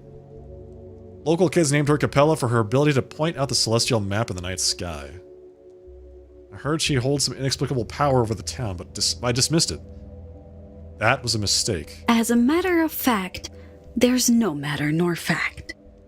Yeah, that makes sense. Out, living soul! You keep me caged like a dog all night and now acknowledge I have a soul. Who are you? I'm a mistress.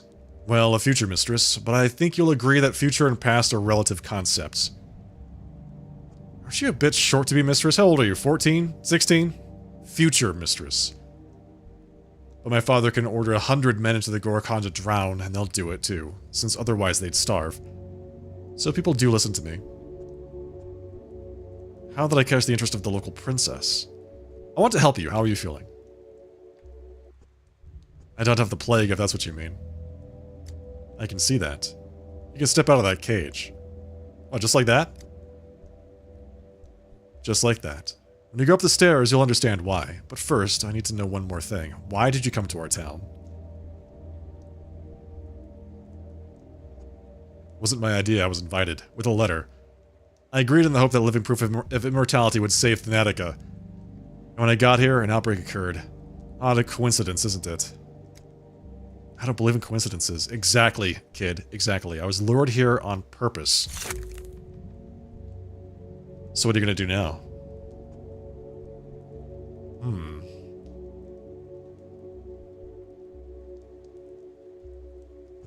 Don't have a lot of options, do I?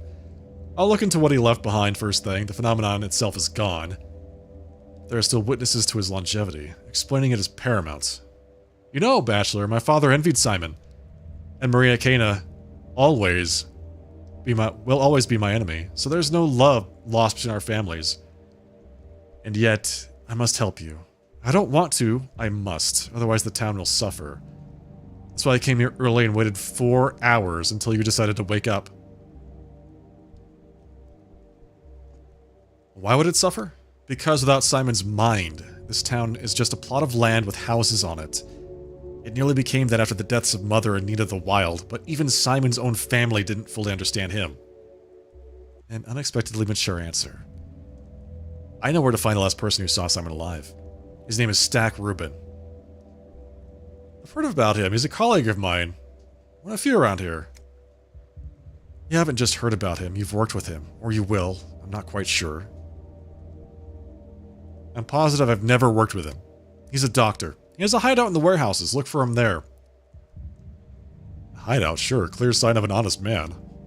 But you won't be able to go there right now. While I was waiting for you, something bad happened. Something bad. When you go up those steps, you'll see.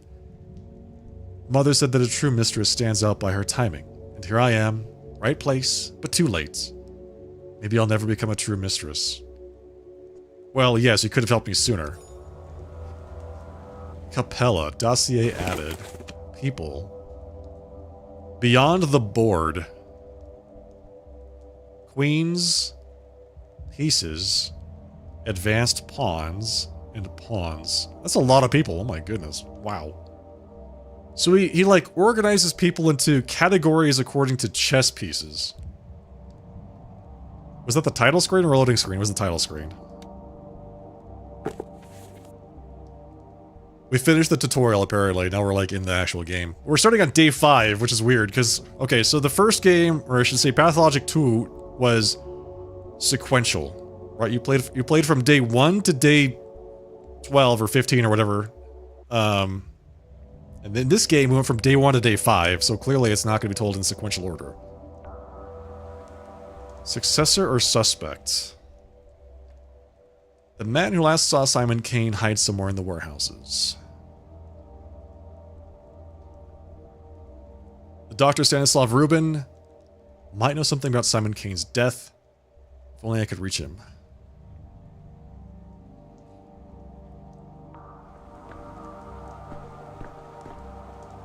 Close. Nope. Whoa! Hello. Alexander Saburov, governor of the town. Saburovs are the load-bearing bones of this town, hard, dry, and colorless compared to the other two ruling families. Order rested upon them. When I arrived, Governor Saburov pinned all his hopes on me and hated me for it. He thought the star from the capital would show the Kanes and the Olgimskis how dangerous overreaching ambitions could be. Alas, that star proved to be another dreamer. It's a crow-eat-crow world. Dankovsky, before you ask, I allowed the girl in. She was Olgimski's daughter, and she interceded on your behalf. But even if she hadn't, I wouldn't have kept you here. You threw me behind bars yesterday, and today you're already setting me free. What a mercurial tyrant you are. What were you detained for? You know that perfectly well, Governor Saburov. Why do you ask? You committed the most heinous crime a doctor can commit. You tried to abandon your patients, to flee the town and save your sorry hide.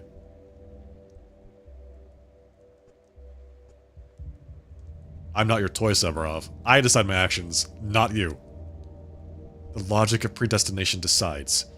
I'd suggest discussing it with Katerina, but today the plague has reached the backbone. Behind the thin walls of this building, death rages. We've boarded up doors and windows, but the plague fumes are seeping in. You and I, we have mere hours left, and now we are both trapped.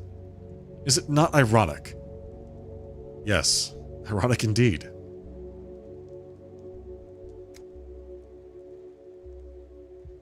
There have been cases of criminals surviving the sacking of a besieged city and prisons. Prison is also a fortress, but our fortress lacks food and water. Outside, we are presumed dead.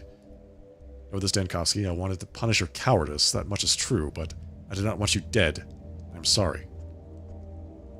Lucky for me, I don't plan on dying. 2 days ago, a decree was issued declaring all people in infected districts to be presumed dead. Not to be rescued unless they call for help with signal bonfires. A folly. Without a protective suit, you can't venture into the miasma, let alone light the bonfires. So officially, you and I are dead. A decree was issued, you say, by whoever wields that power, right? Tell it to me straight. You issued an inhumane rule, never expecting to be its victim. I did not issue that decree, nor did you, though everyone pinned their hopes on you at first. You have no moral right to condemn the decisions of those who at least tried to act. Fine, I'll deal with this later, but for us to be let out, someone has to venture outside, right? I'm ready to volunteer. The miasma already seeps into the rooms of the town hall and you want me to open the front door? No, our only chance is to barricade ourselves in and pray for a miracle. I have a device, a prototype. It disperses miasma. With it, I can go through the infected district. A device. Yes, the one you confiscated, along with all my belongings, including medicine, by the way. No, your gadgets from the capital are just as unreliable as you. I won't unlock the main entrance, risking contamination of the town hall, just because of your novelty lighter. And your alternative proposal is, we bide our time, hope for the best. Katerina wouldn't be scared. Brilliant plan, thanks, but no thanks. I'd rather do something. You said the plague is already in the town hall. Where? The far room. We've locked it already. Give me the prototype back. I'll clear the contamination in the far room and prove to you the device works. Fine. Your device should be in the main hall. Confiscated items are also there on the counter. No one has disturbed them. Take them. After that, they'll unlock the far room for you. But if you fail to clear the miasma there, you won't be let out. Glad you listened to reason.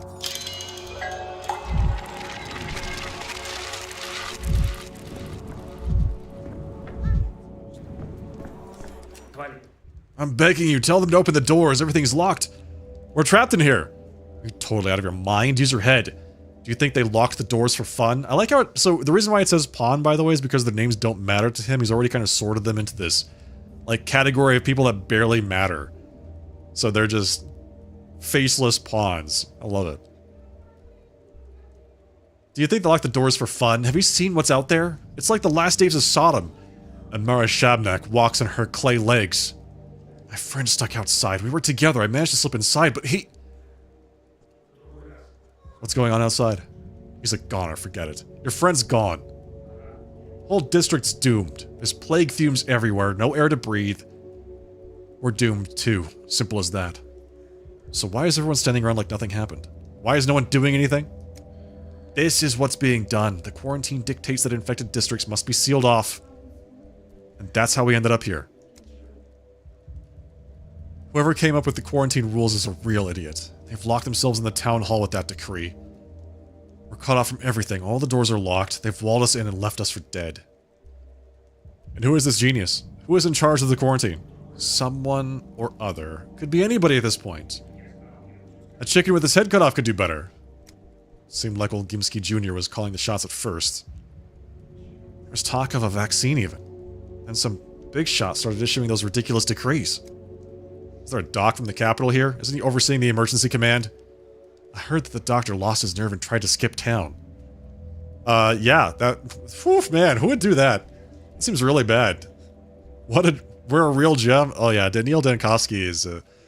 he's always portrayed as being like a very self-interested individual, right? Very aloof, very logical, kind of a robot, doesn't really care about people.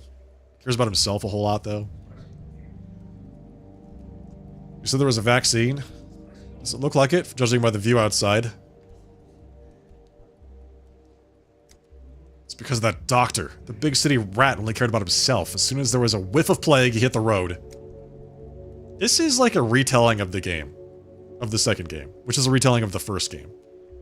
So, we went through we played the second game, Pathologic 2, from the perspective of the Haruspecs, right? Which was like a very linear survival, like a survival horror game from beginning to end. This game is going to be like you could think about it like the same setting and same characters, but a totally different outcome or story. So, Daniil and the Haruspecs, I forget his name, they exist at the same time, and they interact with each other during this telling, but the like outcome might be different. So, we'll see. This is all going to be from Daniil's perspective.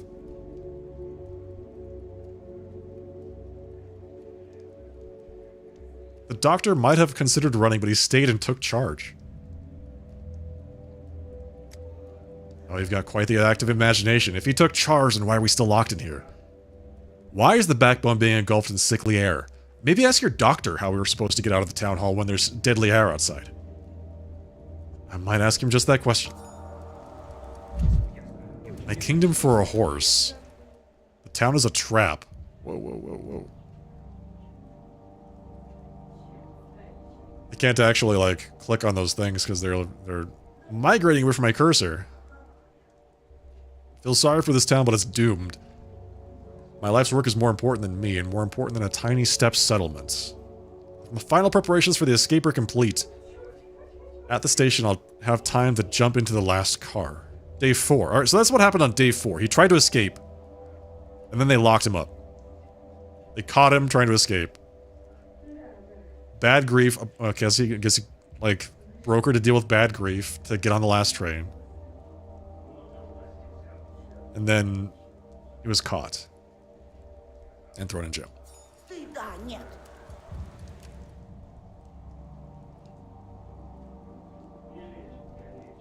Today. There we go. Oh, I see. So it's like the whole thing is one giant web of events. The reason why I couldn't get down to that one is because it's actually happening on day 5, not day 4. Okay, the end of the beginning. I'm never leaving this place. They trapped me in this bloody town. Now I'm trapped in a jail cell. The district is infected. People have barricaded themselves in the town hall, but the miasma is already seeping in. The man who last saw Simon Kane hides somewhere in the warehouses. Alright, so I need to get my device. Murderer's brother. You. Are you the head of this place? Could you sign this paper for me, please? The death certificate, I mean. Whose death certificate? My brother's dead. Bad man he was. Wicked man. Still he was family. Now I'm fussing about collecting all the papers, but I'll be frank. I don't have his name in here. I forgot his name. And no one's willing to help me. What do you want me to do? I don't know myself how this could happen. It's like it was kicked out of my head. There's just a black blot in my mind where my brother's name used to be. He's the guy's brother, the guy that we gave to the woman at the beginning of the game. Kirik? Right? The murderer that we turned into fertilizer so that they could grow more plants. They did say that they were going to take his name, and this is what happened. This is it. His brother forgot who he was. Secretary, he says there were only 2 bodies brought from the station, but how could there only be 2 if Barak knifed 3? It's a mistake. Please tell them you've arrived on the same day. Maybe you saw it. I did, and Erbbride took your brother's body away. Sorry, but that can't be true. For the kin to take a body, someone needs to give them permission. They have a special relationship with bodies. They would never take one without asking. I gave her permission to take the body. You, how could you? What did he ever do to you? You fed him to the kin. I thought you were a doctor, a scientist, and have you no shame? They didn't just take his body, they took his name from all of us. From his family. How on earth am I going to remember his name now? Something beginning with a K. Like, I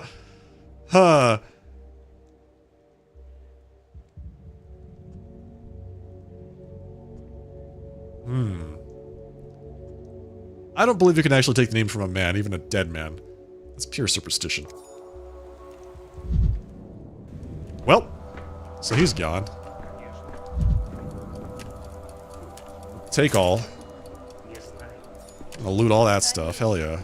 Loot everything. What's this? Cannot interact with that.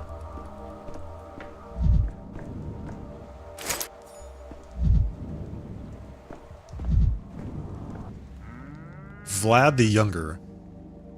Vladislav Olgimsky. Son of Vladislav Olgimsky, the factory owner. Heir to one of the 3 ruling families. One could imagine the autonomy he enjoyed living under his father's shadow. He thought his father's power could be gently modernized through reform. He kept up with contemporary thinkers. He put his faith in progress. And as his reward, the dirtiest of tasks fell to him. Who knocks on your door at night? Who screams down your chimney? A white? No, Just the wind. Weird way to say that. Why would you say it that way? What options does the town have when there's no vaccine or cure? When there's neither a hospital nor doctors? Isolation and quarantine are our only tools to slow the plague spread. Hold on, are you the one who issued the decree to not rescue people from the infected districts? Everyone is saying I acted as Isidore Barak did 5 years ago. They can think what they want, but they're remembering it wrong. My measures were not so harsh. Isidore Barak sealed off the plague districts with no chance of escape. I, at least, told the orderlies to keep an eye out for bonfires, to give those trapped behind the cordons of a chance.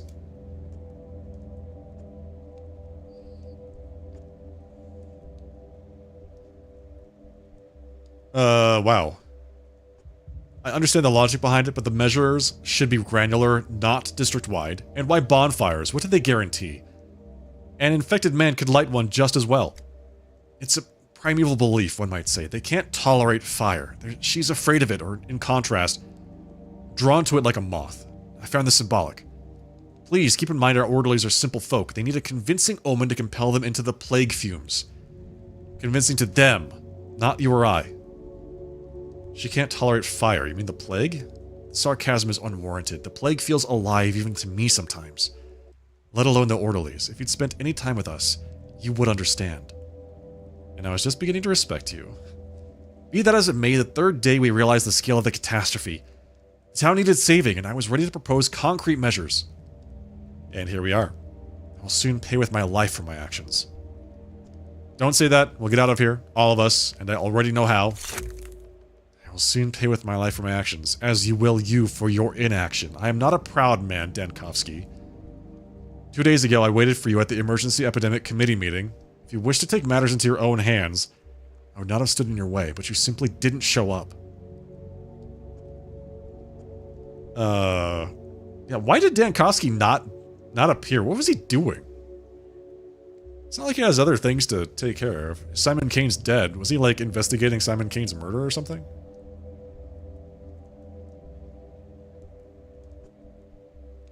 You're a brave man, Vlad. You actually tried to do something. I won't let you die. Vlad the Younger. What's this? Loot that.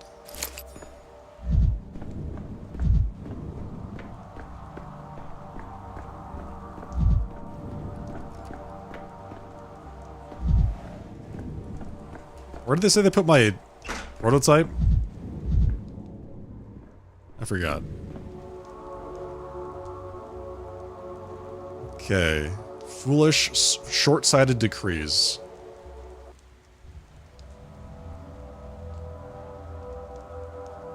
Or just inexperienced to the point of criminal negligence. If I held the power in this town, I would have wielded it more wisely. That's right. Use. Wait, can I actually just issue decrees from here? Change decree! I can! Day 3. Approved, approved. Veto. Lock the gates of the termitary to prevent infection from getting inside. Immunize townspeople with Logimski's new remedy to combat the sand pest.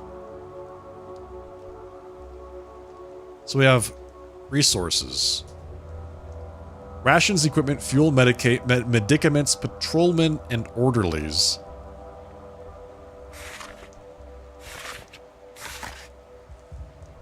Day 4. Strict quarantine. Barricaded the infected districts and don't let anyone out.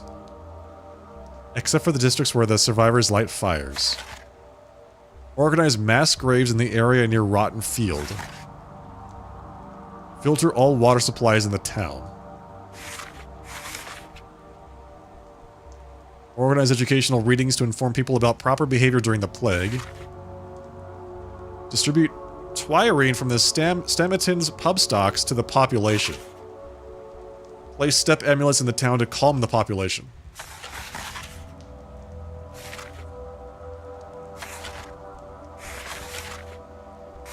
So this was all approved. Like, they did all this stuff already.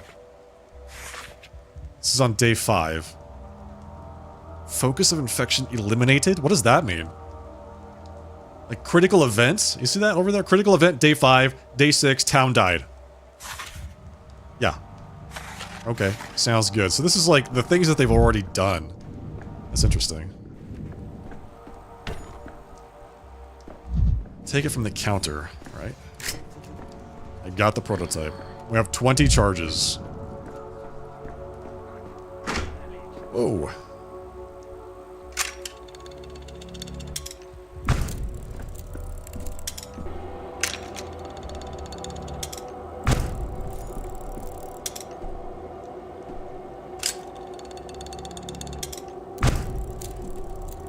How am I supposed to remove the whole thing?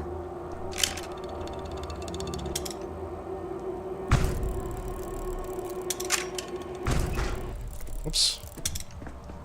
Used one too many. Alright, well. It's all gone. Loot.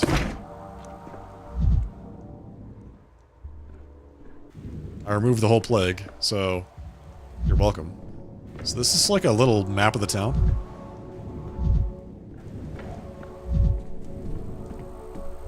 Chessboard, alright. What Well, did it? It was a productive night. What's that smell?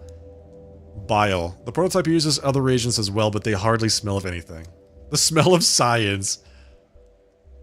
Hey, Brent. Your contraption works.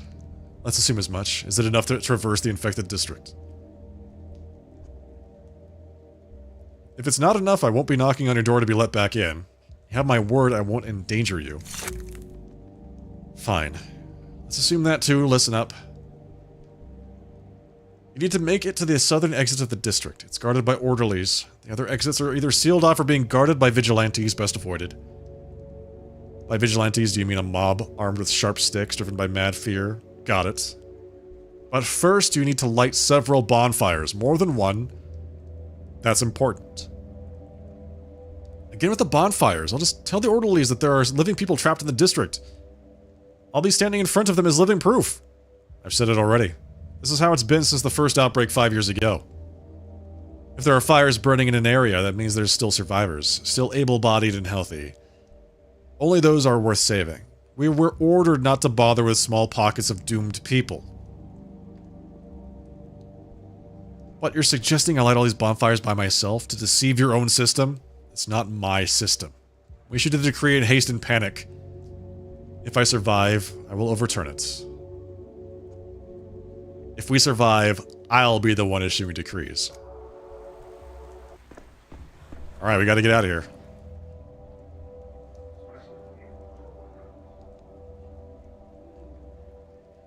If I can clear the assembly hall, I'll be let outside. I'll let the power slip into my hands, into the hands of those unfit to wield it.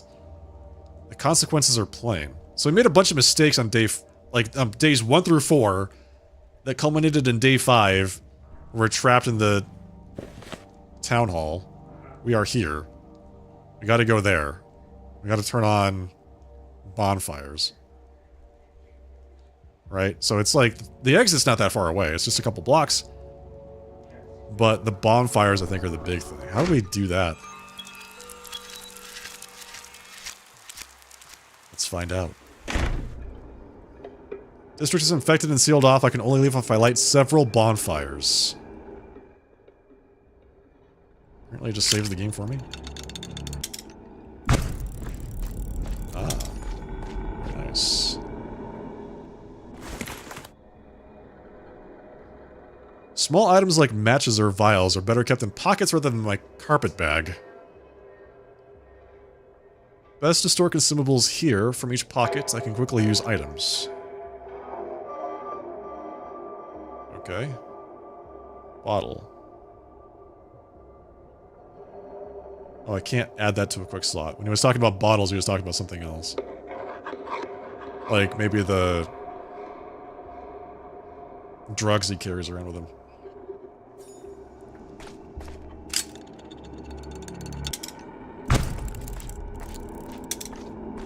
Okay, we don't know where the bonfires are. Oh, there's one.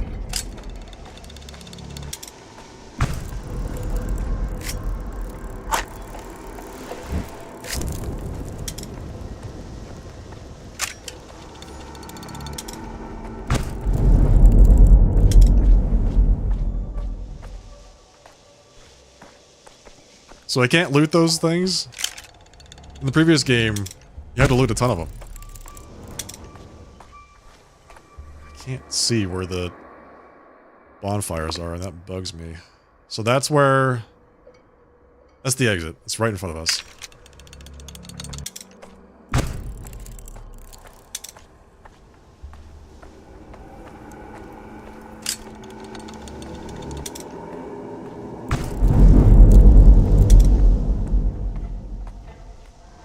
It occurs to me that I'm using this way too much. There's one. It's not a bonfire? X. 3 bonfires left.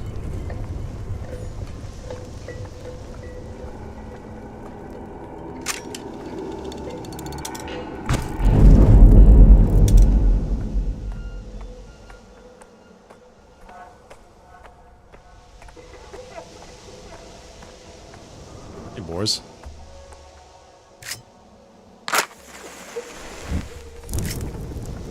Two bonfires left.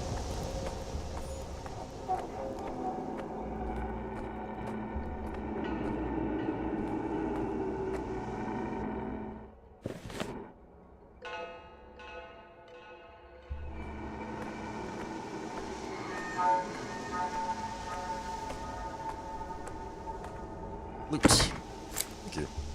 Mind if I do?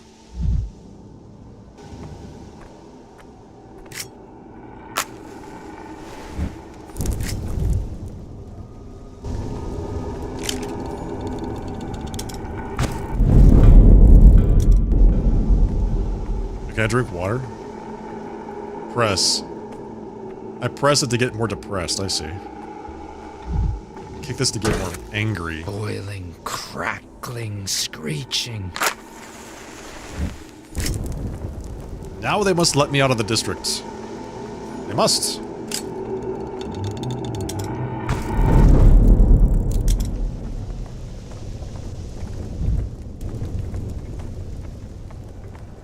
So I only need to use it when I'm up against the, like, groaning puddles of plague miasma. Everything else is fine to walk through, I guess. I could use some quiet. He's alive! Boys, there's someone alive here! Not the first time people are surprised to see me, but Bachelor Dankovsky doesn't die so easily. Who are you? The only qualified doctor in this benighted town. We're only doing our jobs. The decree is simple. No fires, no entry. People can be saved only if the bonfires are lit in the district, otherwise it means they're all dead. Open your eyes, the bonfires are lit! We lit the bonfires! Rohan calls for aid. Whatever. Gondor, even. I know my 2000s references.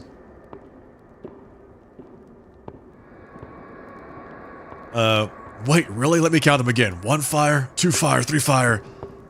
5! Boys, there are survivors in the backbone!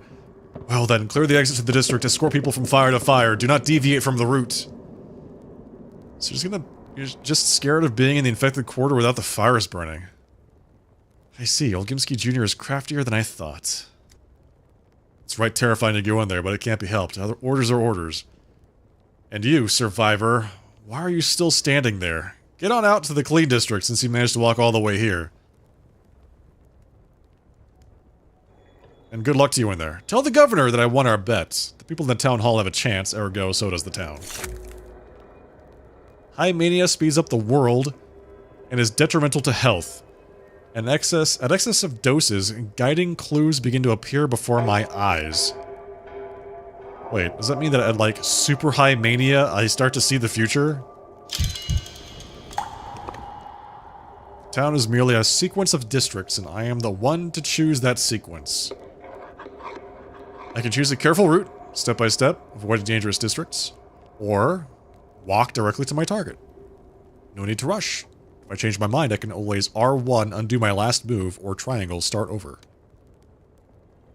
Where am I going? I'm going down to the warehouses. I don't actually have to, like, walk through the city. That's crazy.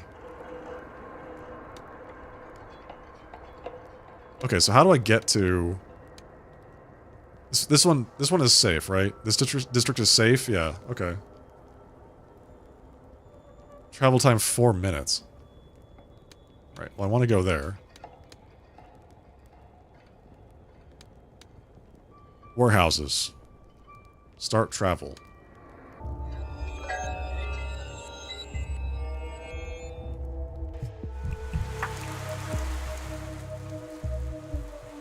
What does pathologic mean? It's like having to do with blood, I believe. What is the... What's that? Pathological meaning. Related to pathology, the interpretation of pathological studies. Oh, good. I don't know, man.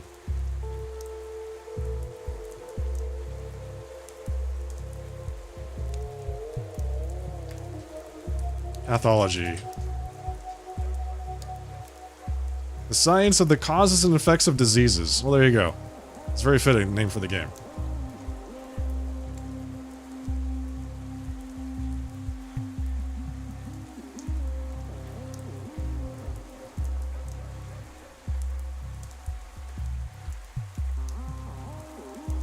Hey, Sawbones, that's you?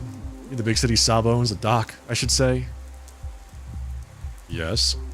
Don't you fret, I'm not interested in your jingle jangle, not worth the hassle. Just tell me straight, Doc. Am I plagued? You don't look sick. I'm serious and scared. Is it okay to admit fear to a Sawbones? A doctor? Ever since I found out my Kulan had died, I've been scared out of my wits. It claimed her in 5 hours and she was young and strong. Are you talking about your wife or your daughter? How could I marry her when she's of the kin? Or was anyway, she left them but was torn between the town and the steppe. I thought, maybe if I quarreled with her on purpose, she'd return to her kind, wouldn't suffer her fate no more. It's too late for that now. Yes, I've already heard this notion that steppe people are immune to the plague. But I suspect those are just tall tales. Poor thing, such a shame. I don't want to die though. Give it to me straight, Doc. Will I follow Cruel Iron soon? Should I prepare bread and milk? Or can his pass me by? So you suspect your lover might have infected you. It's not impossible. When did you see her last? The day before yesterday, in the morning. When did she die? Yesterday? I know very little of the plague yet, but it's clear from its dynamics that one can't survive the infection for more than a day. If you were infected, you wouldn't be here. Are you sure? Consider how many people have died since the outbreak began 2 days ago. The disease obviously develops very quickly. I said the incubation period is 5 to 8 hours. Oh, you've done me a service. Poor Kulan's suffering ended just yesterday. She came to me even earlier than that. Your math checks out, doctor. Sorry, I should address you with respect. According to your account, I couldn't have caught it from her.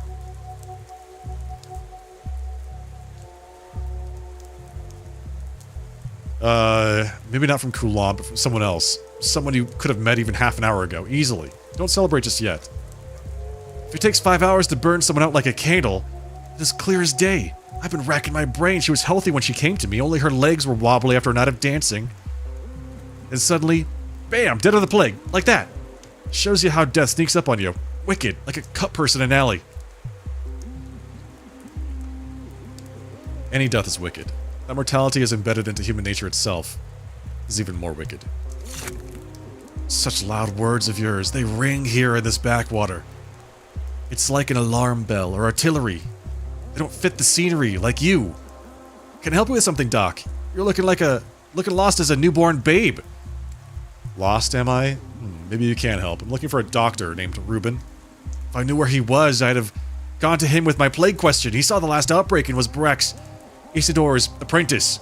But he's gone. Vanished as if the earth swallowed him. You think he's right here in the warehouses? I'll be damned. That's where I was told. Alas, without an exact address. Tough luck. I'd love to repay you, but I can't. Don't know where Reuben went. You know, ask the little ones, the kids.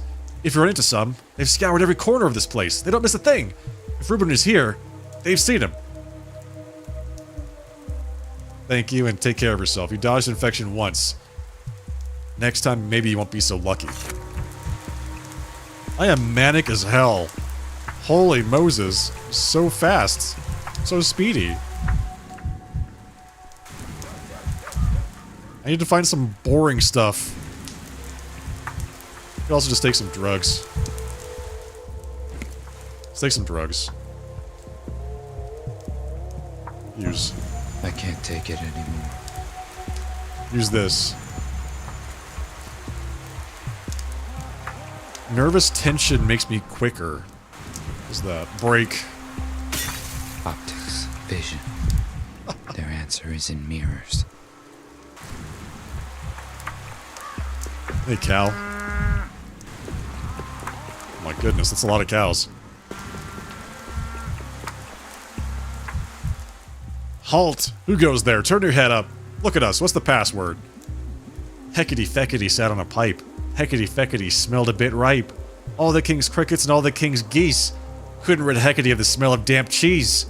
Now say the password, old timer. I don't have time for your games. I'm looking for a man named Stanislav Rubin. Seen him around? Sure we have. We see everything from up here. Even that bald spot on top of your head. I don't have a doctor named Rubin. Only a boiler man who needs no name to do his boiler work. Although if you think about it, he's kind of like a doctor. He fixed the furnace. Cured it, I guess. Don't be ridiculous. I don't have a bald spot. Not yet, but you will. I can see it all from up here, even in the future. You'll be combing over a bald patch and powdering up your wrinkles until you look like amateur hour at a mortician's parlor. Sooner or later, we'll all be bald and in a box. Nothing to be done about that. Ha! Never. I won't go bald. And I don't intend to get old. I like that attitude. You could be an intern at my lab when you grow up. Fighting death in old age is exactly what we do. Sounds unlikely. I can see the future from here. A grand future where all the grown-ups are dead of plague and we rule the town. I don't think you understand what the plague is. It kills kids, too. Oh, you think you're so clever, huh? How would you know? You a doctor or something? We don't need another one. We already have Dr. Boilerman. The furnace broke down at the boiler house, but he fixed it. And today, it broke down again. What's his name, Reuben? A boiler man needs no name. Only the coals of the furnace and the soot on his hands. And a poker for a heart. So where did I find this boiler man? Are you stupid? At the boiler house, duh. Is that what you call the heating plant? It's a house with a boiler in it, isn't it? Not some hot plant whose sap runs through the heating pipes. I say, folks these days believe the wildest things. But you won't find anyone there. This pipe I'm sitting on is barely warm. That means something's off at the boiler house. Maybe the boiler man's lost his marbles. While he was there stoking the fires, the pipe was hot as hell, but now it's cooling down. Therefore, to find the boiler man, I should follow the pipe towards its warmer end. Okay. So you're not sitting on a pipe, though. You lied to me. What's this? Is that Bad Grief? Dude, they killed him! Gregory Fillin. This petty lord called himself Bad Grief, an anarchist at heart, valuing freedom above all else. But only his own. Because of his friendship with the Olgimskis and the Baraks, he saw himself above the law. At least he had some small aesthetic sense, even if it was street level. Pinned him to a wall like a butterfly and left him to die. Even stabbed him with a knife for good measure. But he didn't die from those wounds. Do you know what he died from? Thirst. Do you have any water? What are you doing here, actor? I am no actor. I neither feel nor act. Call me a shadow. A remainder of a person, a trace, an echo, a glove left behind at someone's house. A useless thing, really. Who needs a lone glove? But it is proof that someone once was here to lose it. So I'm hallucinating. That's to be expected. Don't disappoint me, Bachelor. Madness would be too easy an explanation, wouldn't you say? Why not, for a change, assume you really are speaking to a shadow, to a remnant of the dead? On the other hand, this town is full of oddities. I'm used to being surprised. The shadow of a dead man. No need to gasp. You are a scientist, a researcher of death. So gaze into the face of a dead man. Perhaps then you'll understand why only a mask remains. Sounds like a metaphor. I'm more interested in the natural sciences. But you've come to a town ruled by sciences that are pretty unnatural, or have strayed far from nature. If you don't want to delve deeper, fine. Just know, if one, like myself, is here, then the person you were looking for isn't. Today, that person is already dead. Yes, I can see the body for myself. It is... If it is the body of a man, I'm looking for. They pinned Grief to a wall like a butterfly and left him to die. But it was thirst that killed him. Do you have any water? Why would a man... Simon's murderer? Why would they think that Grief killed Simon? When you take out the pitchforks, you'll always find something to nail them with. Grief saw the faces of his killers. Did you recognize them? Asking that as a detective? I'm afraid it's not that kind of story. Grief was killed by a mob, not by a person with a name. He often thought about death, imagining what his last words would be, and when death finally came, do you know what he said? What? Ow. He said, ow. That was all he could come up with as he bled out into a wall by a pitchfork. How's that for last words?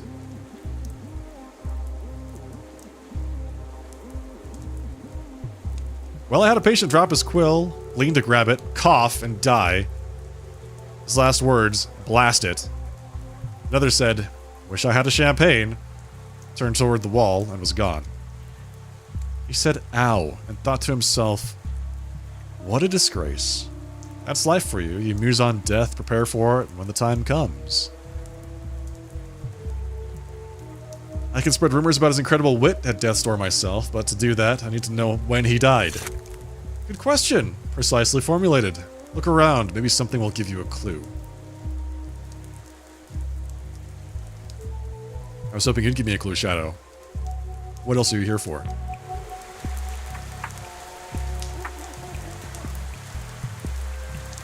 A smuggler, not a murderer. He did not deserve this. He did deserve this.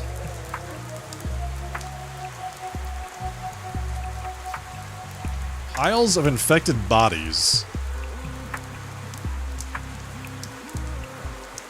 But Grief was crucified for a different crime.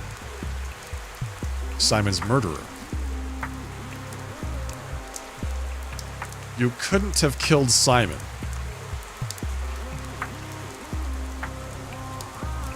Hammers and pitchforks.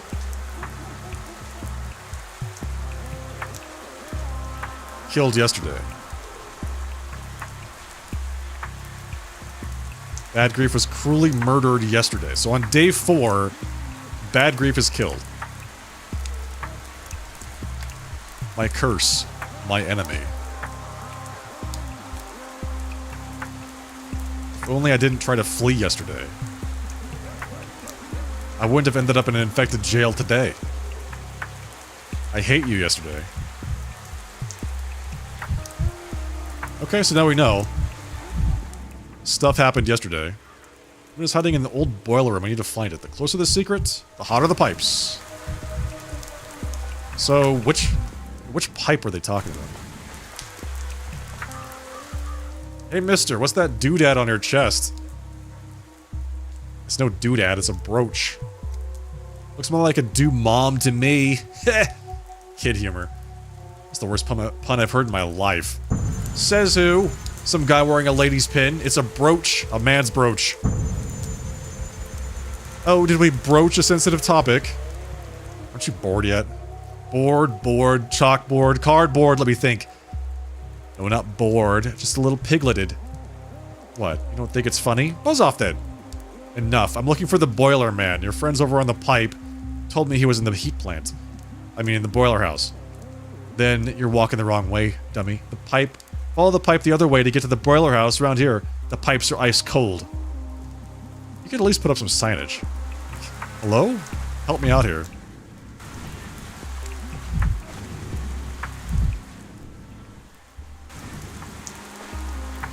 Oh, that's the pipe. It's up there.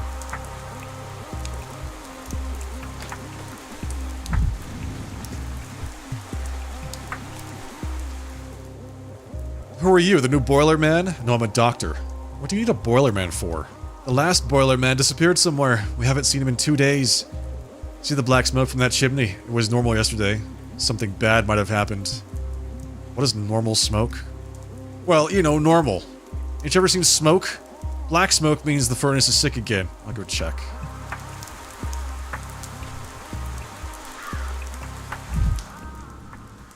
must be it.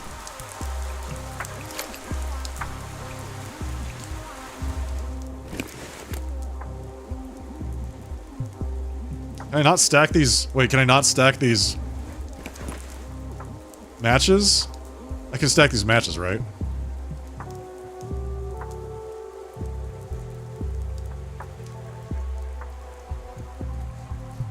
I can't stack these matches.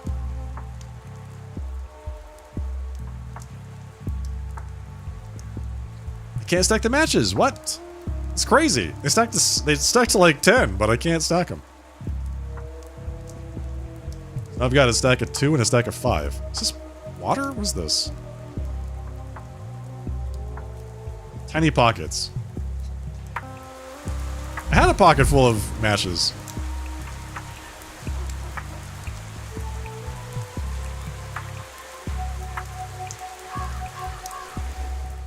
So wait, how do I use my gun? Use.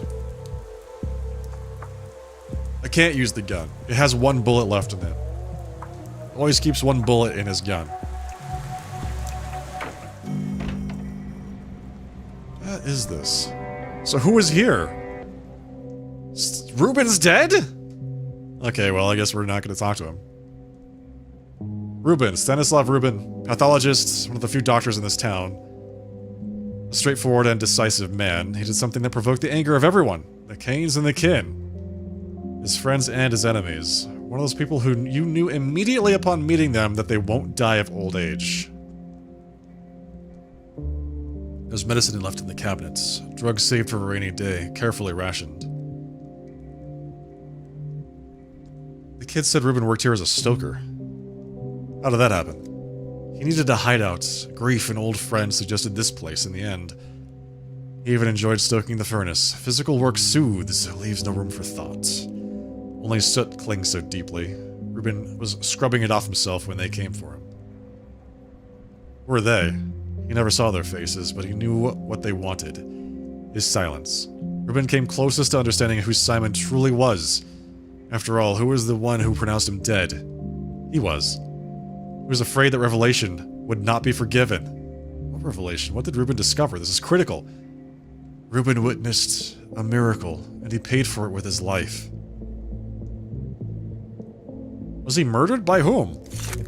3 days had passed since Simon's death. Ruben hid here in the boiler room, but they found him. Silenced him. 3 days. Far too late. I need to write this stuff down. Hang on. I feel like I need to... They're not writing this down for me, but I feel like I need to write this down. Let's see. Day 4. Bad grief dies. Day 3. Ruben dies. Or is it day 4? I don't know. It's 3 days since Simon died, which I think is day 3, but I'm not entirely sure. It seems someone is intentionally cutting off my attempts to learn about Simon. Disillusionments.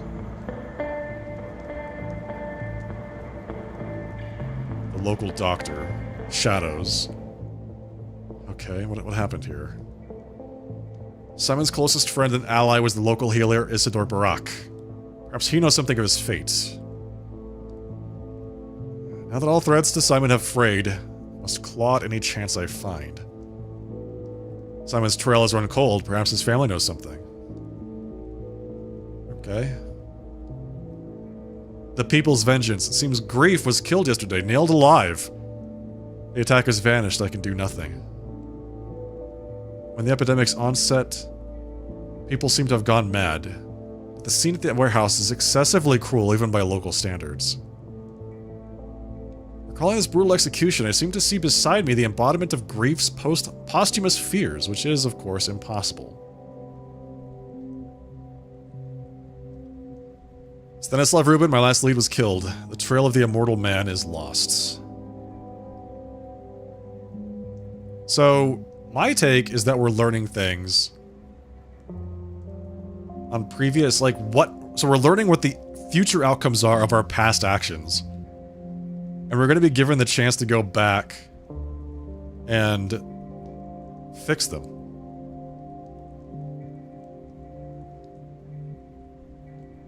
Day 1. Oh, so there's what? 12 days, okay. Day 1, in which the calamity can still be prevented.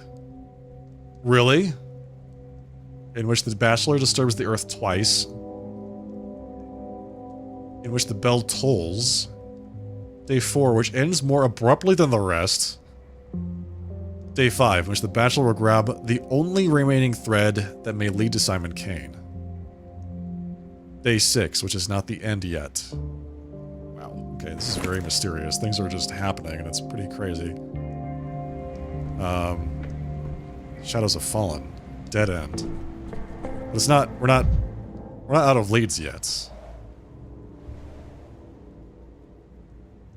Yes, Ruben did have a theatrical streak. But he preferred eye-catching dusters to tight-fitting tights. He would never hide a grudge behind a mask. This must be the boiler. Abandoned alembic. The warehouse folks have their own swill. I can loot a clock for some reason. It's not the boiler. Okay, so we have to go. We have two leads to go follow up on. Isidore Barak, colleague of mine, the best doctor in town, summoned me here with a letter that promised something sensational. So I have to go talk to Isidore, and talk to Simon's family. Both of them, Gregory and Victor Kane. Okay, got it.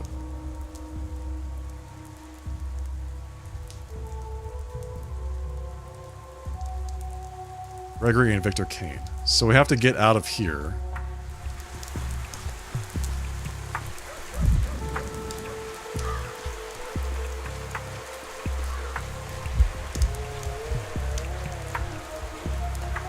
So it really feels like Daniil becomes just more apathetic over time. He just loses. He just cares less and less. I don't know what that is. What is that?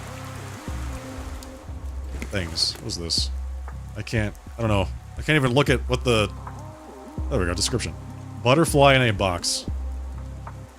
A stupid and beautiful ending for an ugly caterpillar. Good.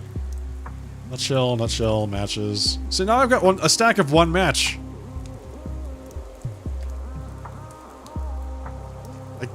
I've got 3 stacks of matches. How do I...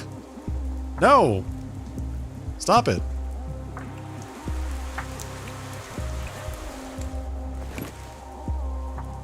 The town weighs on me, robs me of my time. How about trying some coffee beans?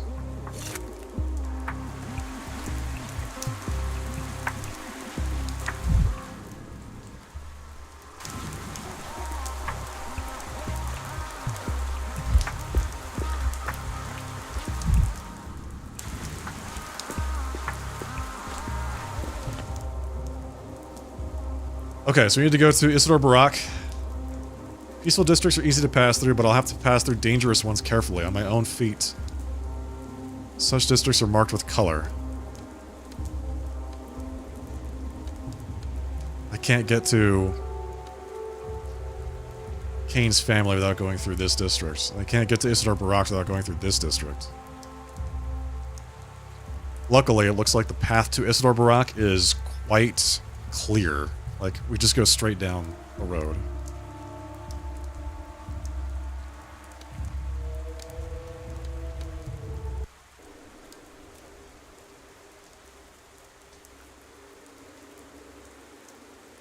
Story saved. Well, it saves the game whenever I travel.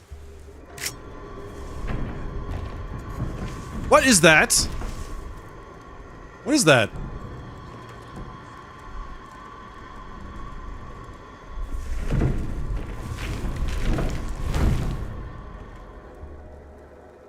Where did this kid come from? Oh, it's the changeling. My heart aches like it's been pierced with a blunt needle. Clara. A strange little ragamuffin with hypnotic eyes. Simpletons claim she can heal with a laying on of hands. She also says she has Shabnak's sister, and a harbinger of death. The vicissitudes of fame. I saw Clara in remote places no one else could reach, and at times it was as if she were in two places at once. Some vast presence lurks in her shadow. Who is she? Stop. Look into my eyes. Don't move. Don't even turn your head. She won't touch you as long as there's a thread between us. Cover your nose and mouth with the scarf and leave this district at once, girl. It's dangerous here. Do you need me to show you the way? Cover your nose and mouth with your scarf and leave this district at once? Mister, it's dangerous here. Do you hear how dumb you sound? Do you think I'm blind? That I can't tell you where I am? You need my protection, not the other way around. Look into my eyes, you idiot. What are you doing? Are you hypnotizing me? I can already tell you're not susceptible to hypnosis, so why waste the effort? I only want to help you, and I need all of your attention to do it. So there's not even a morsel left for her. She feeds on your mind, you see. Who is she? Shabnak. You know, that bony monstrosity you don't believe in? The one that's making your hands shake right now? I thought you meant the plague. Shabnak is the plague's body. The earth spits her out every few years so she might walk through the town and cleanse it of corruption. Of wicked thoughts. Of weak people. Everyone believes something different on that front. Why you, with your head of solid oak wood, can see her is a very interesting question. Most people like you are completely blind. What ripped that hole in you, I wonder? I'm told the scent of the local herbs has a strange effect on the psyche. Maybe so. Either way, she won't stop stalking you whether you believe in her or not. She likes you. I can tell from a mile away. But I'll teach you how to handle her. Take notes, scholar. Had I a notebook on me, I'd have gotten it out already, if only to emphasize how absurd this entire situation is. Rule number 1. You're no adversary for her. Your little revolver won't shoot her. Your little knife won't stab her. You can't stab a fairy tale, can you? And why would you even have a knife anyway? So all you can do is run. Fair enough. Fighting an hallucination is like tilting at windmills. Yes, exactly. Keep thinking that. Good scholar. And the prototype? What prototype? I have an experimental device prototype that's capable of dispersing plague miasma. I like how it switches the perspectives every now and then. So it's like, we were speaking as Danielle, and now we're speaking as Clara, to Danielle.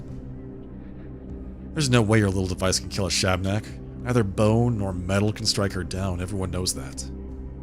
How about compressed air and atomized particles of bile and belladonna? Did your myths say anything about pneumatic weapons? Thought not. They say a sigh from boss to rock and stop her for a short while. When he sighs, she walks on tiptoe. Careful not to wake him. If you exhale the right way, it will probably slow her down. Shots from the prototype dispel the fog and all those dangerous whirls, clouds, and traps. If your so-called Shabnak truly is the plague, she'll be affected as well. You believe that the inventions of your science can defeat the ancient truth of the steppe? Well then, scholar, give it a try. It'll be interesting to see. Now here's rule 2. She both loves and hates fire. She can't pass a bonfire without wanting to love and destroy it. So light bonfires. They'll slow her down. Interesting. So we're being chased by Nemesis. That's at points in this game, got it. And they've so thoughtfully placed heaps of brushwood all over town to prepare for it. Rule 3. She's drawn to people who aren't hollow. You may be close-minded and spiteful, but she still senses something in you. There's something you carry inside yourself, some spark. In other words, there's no way she's going to forget about you. Once she's close, she'll never stop chasing you. Yes, I know I'm irresistible. This one's so simple that I'm not even going to give it a number. If she catches you, she'll devour you. You might find a way to wriggle out of her embrace the first time, but definitely not the second. Okay. No argument from me. Lingering beside a thick cloud of miasma must be deadly. And finally, you're probably not going to believe me. She eats away at most people's bodies, dries their skin, chews up their immune system. But they're not as easy to get to, like someone's watching you from above. Protecting you, maybe, I don't know. From above? You mean from heaven? I don't know. Well, yes, I do know, but I don't understand. Feel free to disbelieve me, it doesn't matter. Just keep in mind that you won't get infected in a plague district like others do. Instead, you'll go insane. Waste all your time, and then she'll eat you. That's how it will happen. You have a point. Just being in a plague district feels like having a maelstrom raging inside my head. She thinks she's my sister, and I think she's a monster made of bones. My hatred for her is stronger than all of yours combined. Be bold, Bachelor. There's no shame in running from her. Maybe you'll get something done after all in the end. Thank you, girl. This has been a very strange conversation. The prototype can slow her down. Bonfires can slow her down. She cannot be stopped. Beware. Hey, good. I like that. What the hell?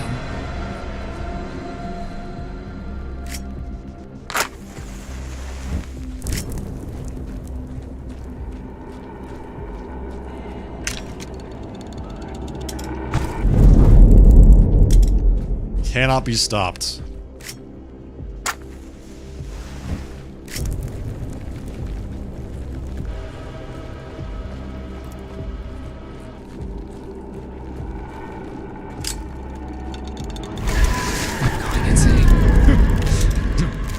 Really? I'm going insane. Oh, you're fine.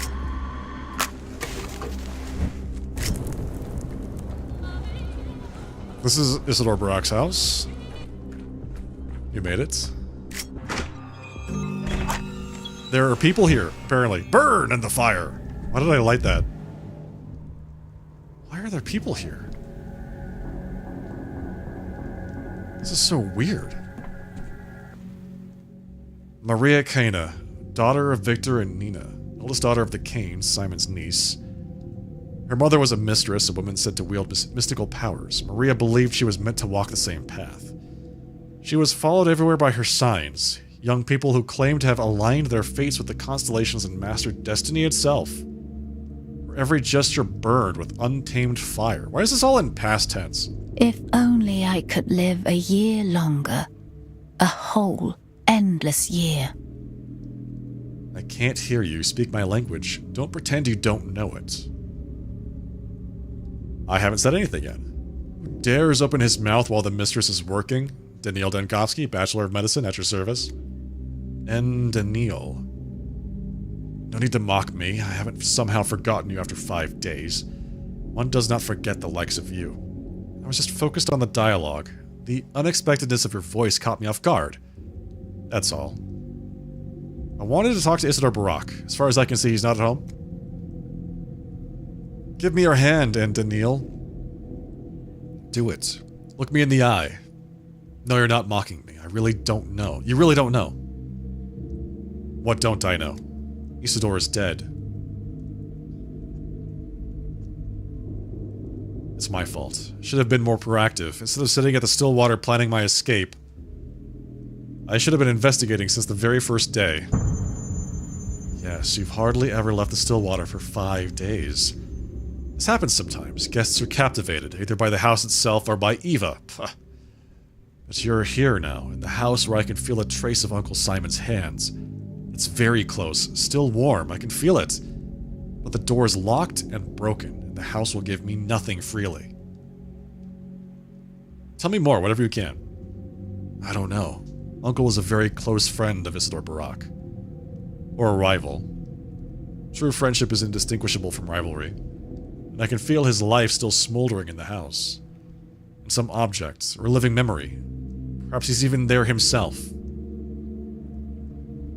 You mean this place might hold some clue that could shed light on his fate? Oh, never mind. It no longer matters anyway. What I'm doing is stupid, and what you're doing, even more so. You're investigating in your own way. That isn't stupid. That's not my point, Daniil. There are traces of Uncle Simon in this house, and the whole town, and the polyhedron. And the people. Even in the street layouts. Great people don't die. They just scatter into myriad reflections. But we, his poor descendants, won't ever be able to put them back because tomorrow shall not come. I don't understand where metaphor ends and thought begins with you. We'll be suffocated by walls of reeking bodies. Shabnak will devour our tomorrow. When you sleep tonight, the apnea demon will descend upon you and you'll lie there, frozen, staring at the ceiling forever. I don't know. Oh, I don't know. I had a dream. I've seen every calendar in town stop at number 5. Tomorrow shall not come. It shall not come. Okay, got it. Shabnak. This will be a surprising confession, but as I was approaching this house, I think I saw her. Some sort of monster. Very close. You've seen a Shabnak. You and Daniil? A woman or a monster? I didn't get a good look. Hard to see anything in this plague-ridden hell. In this backwater of ours, the earth sometimes belches out the strangest creatures. I'm surprised you had enough clarity of mind to see her. Not clarity of mind. Murkiness. That was obviously a hallucination. She wasn't there in my dream. But that doesn't mean anything. She doesn't like to enter dreams. My dreams are of the higher realms. They strive upward. The clay spawn and rat brigands don't feel at home there. Prophetic dreams again? I suppose I can't complain now, though. Our dreams are not the same. I am a mistress. I can see the truth. Tomorrow shall not come. If only you'd acted differently. If you'd opened the hospital, taken charge of the emergency command, searched for answers, perhaps things would have been different. But you've missed your every chance. And so have I. So what do we do now? Go to the still water, say goodbye to Eva, gaze up at the starry sky before you sleep. Write a letter. Get in touch with something you hold dear before the end. I hope to say goodbye to Uncle Simon.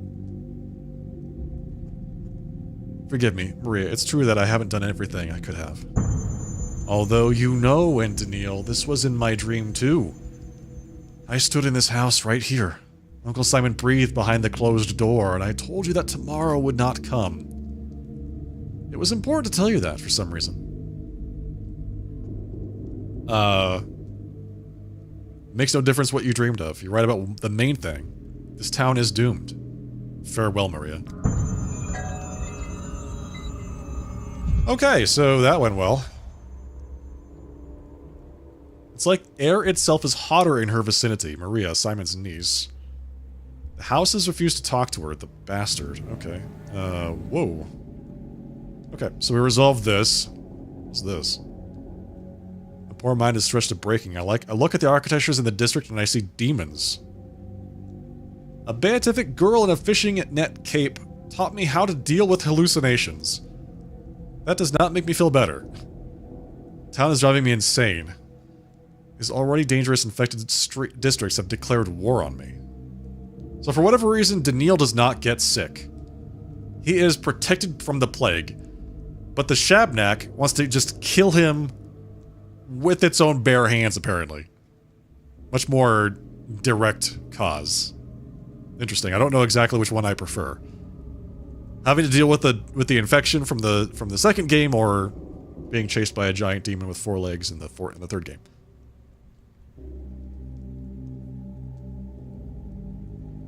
Maria Cana, Simon's niece, brought her entourage to Isidore's house. They appear to be enacting some ancient ritual. The Canes. The family heiress wanders the town, barges into houses, touches walls, and utters vague prophecies. She will not help me. Yeah, makes sense. Is there any more that we can learn from previous days? What is this?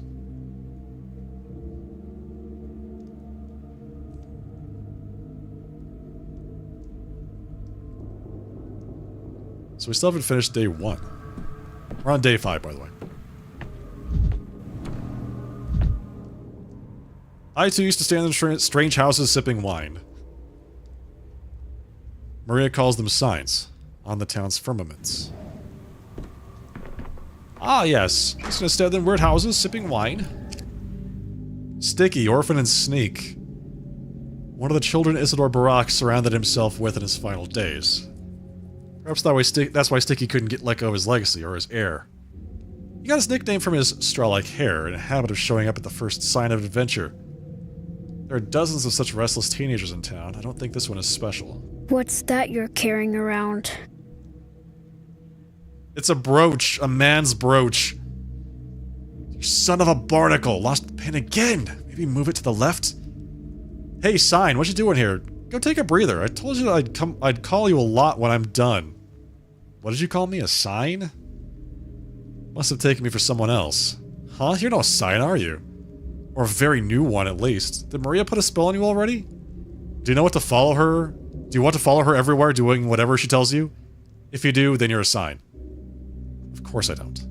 Me neither. Well, I thought I didn't. And she asked me to break into dead Master Barak's house. I just ran here, skipping all the way. Does the door refuse to yield, little burglar? What? Do you think I'm some dimwit? The front one took me 3 minutes tops. The main study, though, that won't budge. It's as if they broke the lock, especially so no one can open it, and blocked the door from the inside to boot. Come on, out to the left. This again? Now I've broken my favorite pick, too. Oh, God, he keeps breaking lock picks. No, stop. He's got it, like, you gotta take it like a little bit, you know? You can't just go all the way. You have to do it a little bit. He's not even, I bet you he's not even played Skyrim. Aren't you committing a crime right now? The dead man's house must have been blocked on the governor's orders. Governor, my foot. Was the murderer who closed it? That's who? I tell you true, so no one can investigate anything, so Master Barak says, stays unavenged. You want to avenge him? It can't be a coincidence. Of all of this, if nothing else, Isidore is a doctor. He dies right before the plague comes, and his study is locked? You know how it was? This house was open all the way until the funeral. Then the killer knew he had to lock it, because they all understood it at the funeral. Not everyone grows 4 new arms after death, you know. That beast's claw, too, only happens if you fought for your life, tooth and nail. Grows 4 new arms? Say what? Hello? Now you're making things up for sure. How am I supposed to prove it to you? Master Barak's been in the ground 3 days. It's all over now. The killer, he was skulking here that very day. Seen him with my own 2 eyes, I did.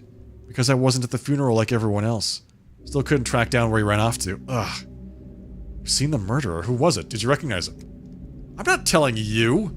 You don't care one bit about Master Barak. All these days you were cool as a cucumber that he's dead, that he's murdered. For you, Master Barak was just some old man who wrote you a letter to the capital about magical, mystical Simon. And he was the best of them all. Why are you so fiery all of a sudden? I just want to help you, that's all. And who the heck are you? Walking around here all high and mighty like, and you did nothing. Bear, he came with you too, and they killed his father. And he was the one they accused of it. Imagine that. Bear is, her respects, by the way. And 5 days after, look where you are, and look where Bear is. They call him that because he's huge. Like a bear. Yeah, everyone's better than me. Do you know how many times I've heard that today? I'll find Master Barak's killer on my own. Or with Bear, maybe. Because we cared for him. You never did. You care about Simon Kane, don't you? Have you ever thought he might be right behind this stubborn door, eh? What would Simon be doing here, especially if he's dead?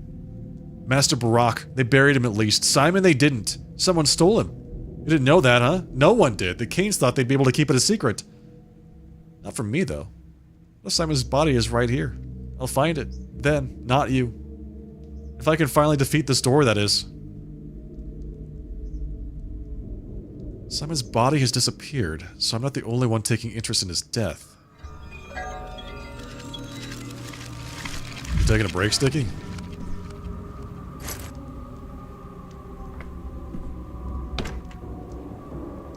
The chase. Isidore's killer was seen on the 2nd day. But the trail has long gone cold. I cannot catch him. Okay. Day 2. Isidore's killer is seen at Barak's house.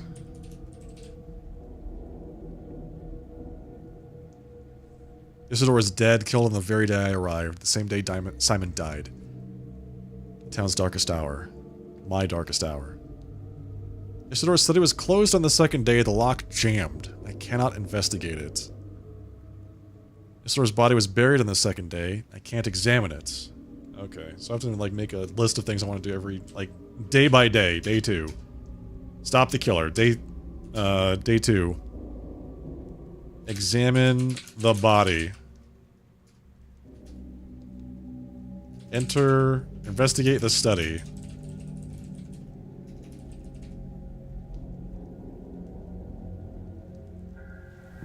I wonder if they're going to tell me these things later on, or if I just have to, like, keep track of them.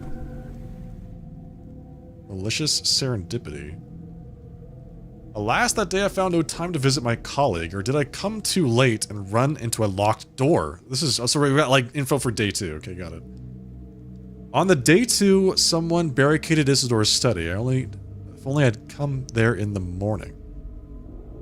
So I have to go to the house on the morning of day 2 to enter the study before it is locked.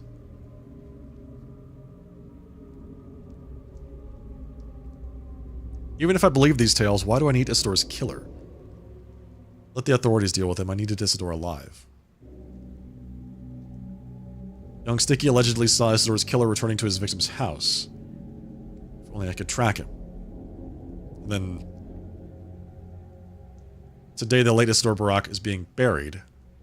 Do I have a chance to examine his body before that? After burial, Isidore's body is inaccessible for examination. To exhume it means to bring both the wrath of the entire kin and the town authorities upon myself. So the answer to that is no. Got it. Okay, I think that's everything here that we need for this location. Good. Now I get to go outside and escape from the bone beasts. The bone beast is ready. And worst of all, a coward. Always been a coward. Oh, I hate it. Who are you calling a coward? What do you want now? The audience is over for today. Is it true that Simon's body was stolen? And if it was true, do you think I'd discuss my late uncle's body with you? Like he's some lost bull or a purse that caught the attention of a less than honest chambermaid? You want to track him down, don't you? So do I. I'll tell you this. You have only a superficial understanding of my uncle's disappearance. His body, if it even exists, doesn't matter much. I can still feel something living. It's more like a sigh than a chunk of meat. It's like you don't even believe that your uncle is dead. So she's kind of crazy. That's neat. Maria calls them signs.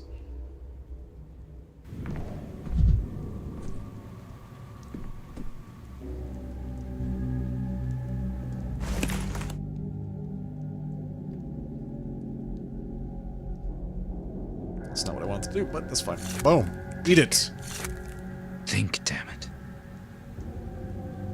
Apathy, mania, everything. So we have to go and just walk straight down the road.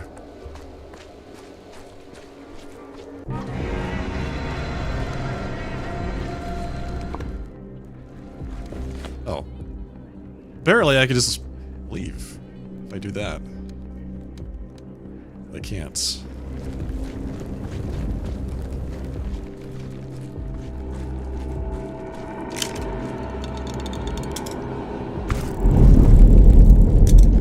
Only one use left of the thing. And we're done.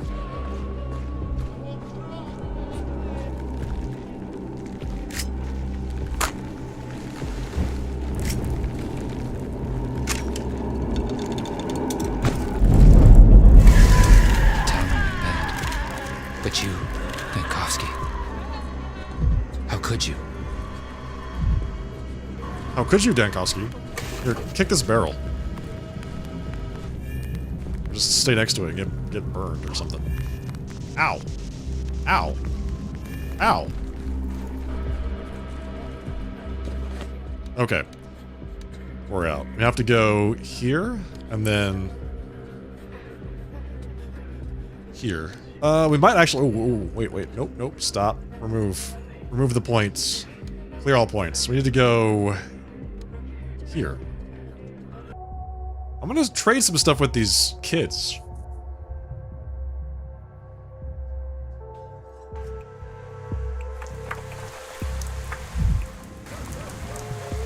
Apparently I can also talk to people. What do you want? What's the word in town? Have you been living under a rock? No one's saying anything. Everyone hides in corners like mice. Why aren't you hiding? You're walking around. I went to the pub. Used to be great there. Generous.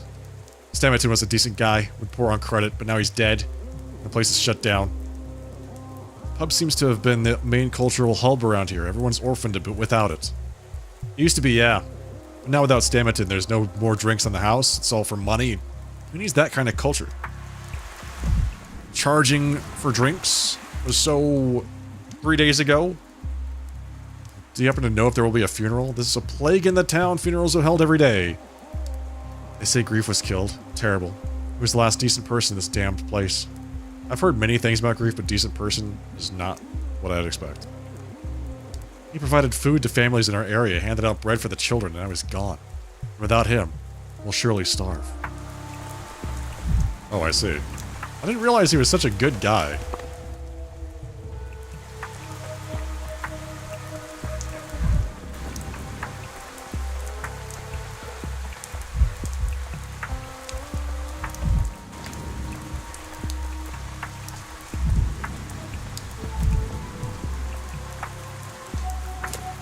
That's where the expression comes from? Which expression? What do you mean? Explain yourself. Hey, buddy. I can't even talk to you. Known as Big Vlad, owner of the Bull Enterprise. Good grief. Oh, wow. That one took a bit of work, didn't it?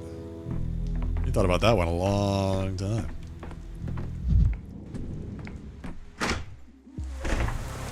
That was good, though. I'll give you that one. That was pretty good.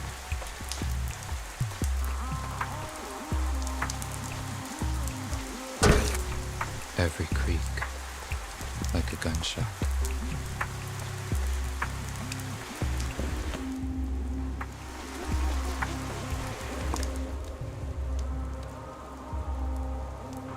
Okay, I'll bite. How do I get to that place?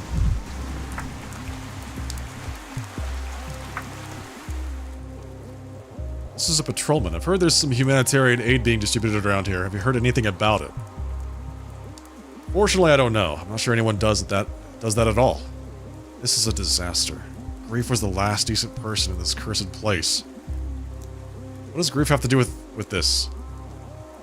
Okay, so apparently Grief was the one that was giving everybody all their food. Who was good Grief?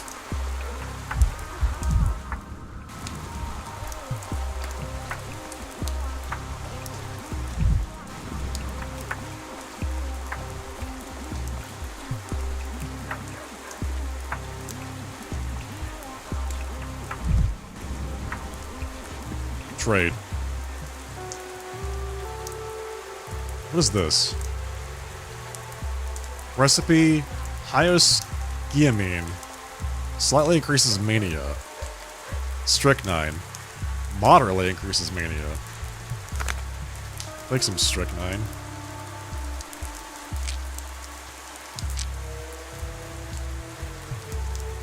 And a match. Thank you. I'll take that match. Belladonna, okay. Yeah, what is this? Morphine crystals. Helps you fall asleep but not awaken. Yeah? Yep. Revolver bullet. Don't need these for my pocket debutante pistol.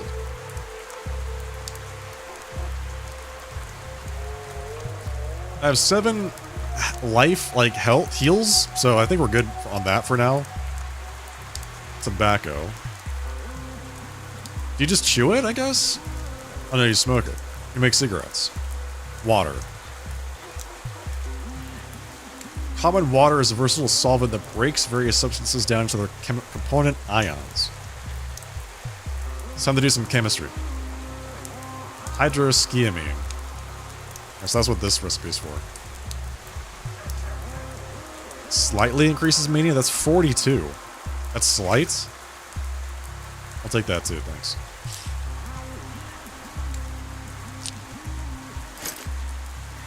What do I do with these recipes? Do I, like, read them? Use. Use. There we go.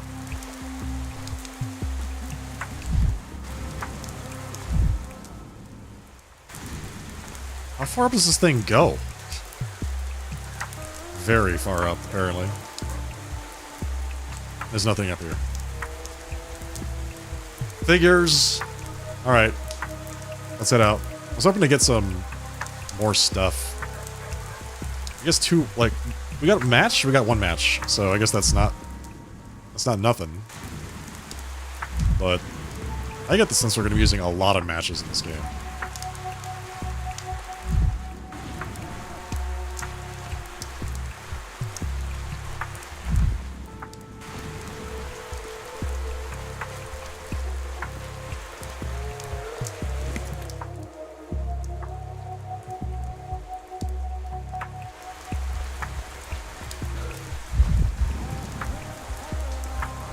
Hey kids.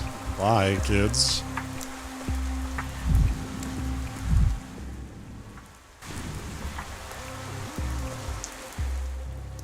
Oh, I know. You're the doctor from the capital, right? Do we know each other? Must be strange for you here. What kind of town is this with no schools or hospitals? It's always baffled me. Now there's an epidemic, we have no hospital. How are you going to treat people without a hospital? A hospital opens soon, don't worry. You can't fight the plague without one. He's right. Never alone. Things everywhere.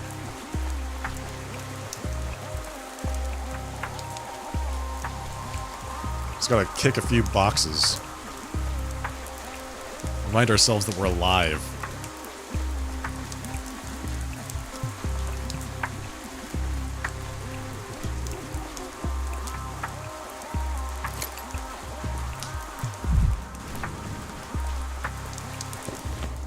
Okay. So we have to go through this infected district. So we can get to the Stillwater. And then onward to Bridge Square, I suppose? No. I do want to go to... I want to go to Bridge Square.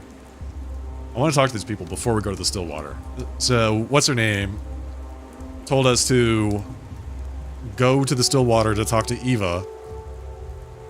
Look at the path I have to take to get through this place. From one end to the other.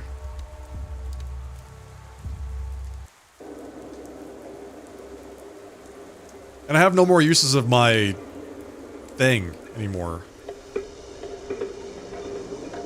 If I slip through the archway without deviating from the route, the rest of the journey will pass without incident.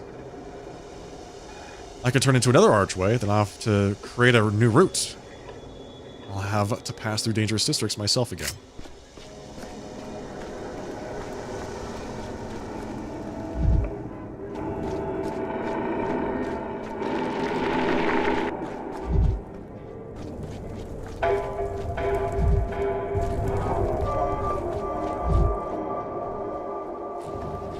So all the bonfires in this place are already lit.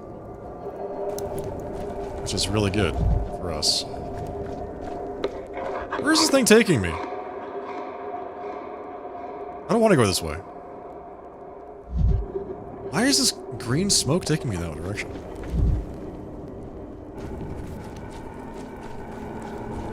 Alright, I don't want to go this way either, I think. Yeah.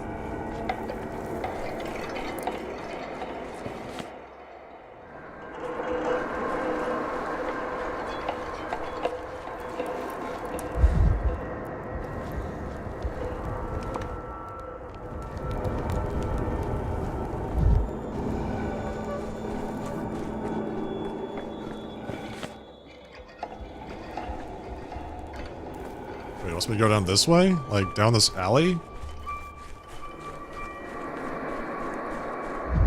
Okay. Yeah, alright. Then take a left. Then get to the wall. Back behind the house. This all makes sense and is very normal, yes.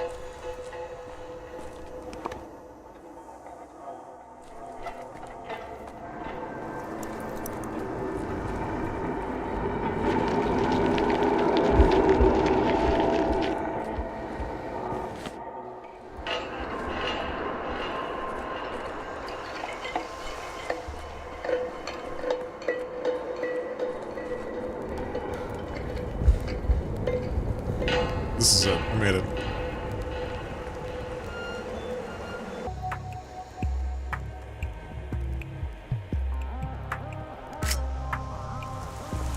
Okay, Bridge Square. It's safe here for now. Good. Forgot that there's so much of the world. Let's go to the church. It's locked. There's the polyhedron. Interesting looking thing.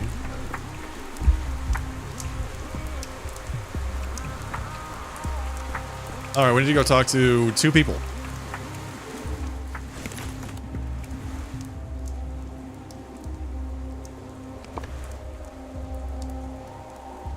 Gregory and Victor.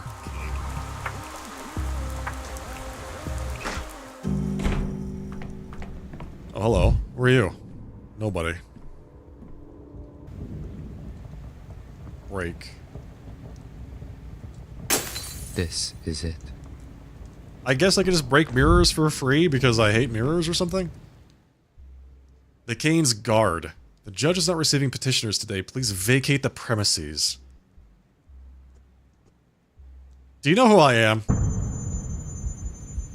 Oh, of course. Dr. Dankowski, I remember you.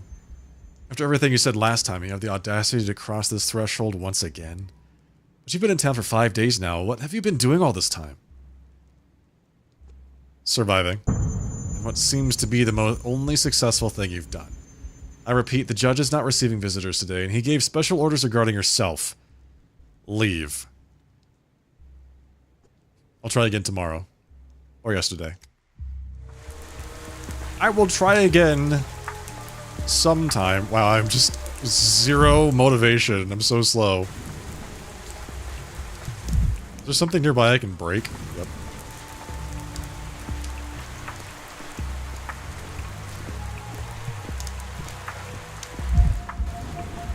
I wonder if I can trade with the kids. Keep quiet in the library.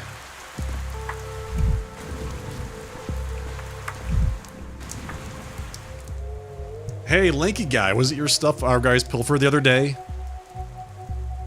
Yes, if by stuff you mean our laboratory of incredible value to humanity, and our guys refers to the capital's powers that be. Gee, don't get all jittery. It was a test to see if you were a good one or a bad one. A bad one would have run to grown-ups to complain. You were alright, though. Didn't lose your cool. Traded it all back in a whiz. That's the kind of thing we respect. I wish all my problems were solved that easily. So I'll make it brief. We've convened the Children's Council and decided to accept you into our, what's the word? Commodity exchange. But you can't play our games. We're not showing you the invisible cat either. But trading this and that and whatnot anytime. I've seen that invisible cat of yours. It's just a cat. You've, yeah, seen it. Right. Come on, who are you kidding? It's invisible. But our tradable junk is visible, alright. Take a look at it already, or go your merry way. So what do you sell besides stolen mechanical devices? Dirt cakes and twigs? The Children's Council can change its mind, you know. Where are you gonna get a hangover pill then? Or stinky feet cream, or bits of colored glass? Our range of commodities is dizzying. Occasionally someone even brings a schmouter to trade, but if they're dumb enough. The schmouters, yes.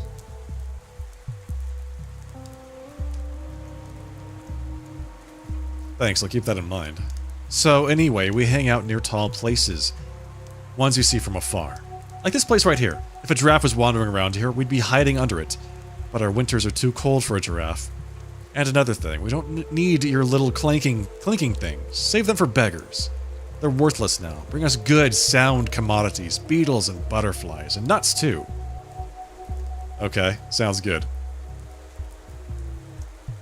I have the title for my memoir's next chapter now. That time I traded crickets for morphine on a crumbling stairway. Trade. What do we got? Matches. I want the matches. Recipe for morphine. Recipe for reagents. Yeah, I think I want that. Colored glass shards. So I'm guessing that's just like currency, right? I can trade currency for currency, basically. Save some space. Alright, boom. Here, take some of these nuts. Some glass, some more nuts. Trade. Matches and recipes. That's all I ever need, apparently.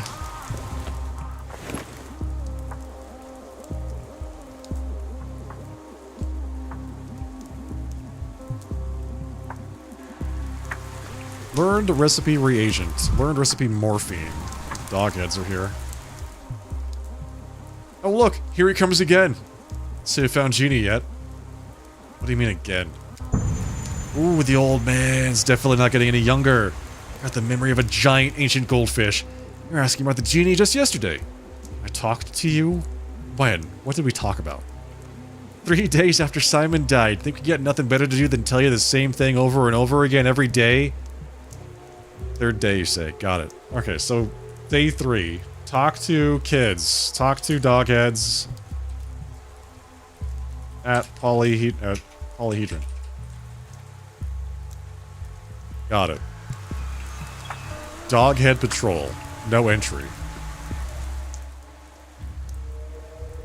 The children claim I talked to them on the 3rd day. They refuse to repeat themselves. What did we talk about? Maybe they even let me into the tower that day. The glass tower is just over the river, but the only entrance is guarded by children in weird animal masks. Georgie threw me out of his workshop without a word.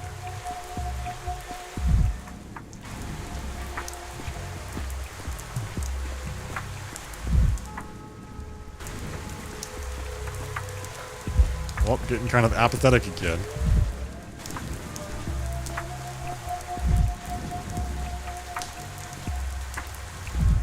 Must be because of all the rain.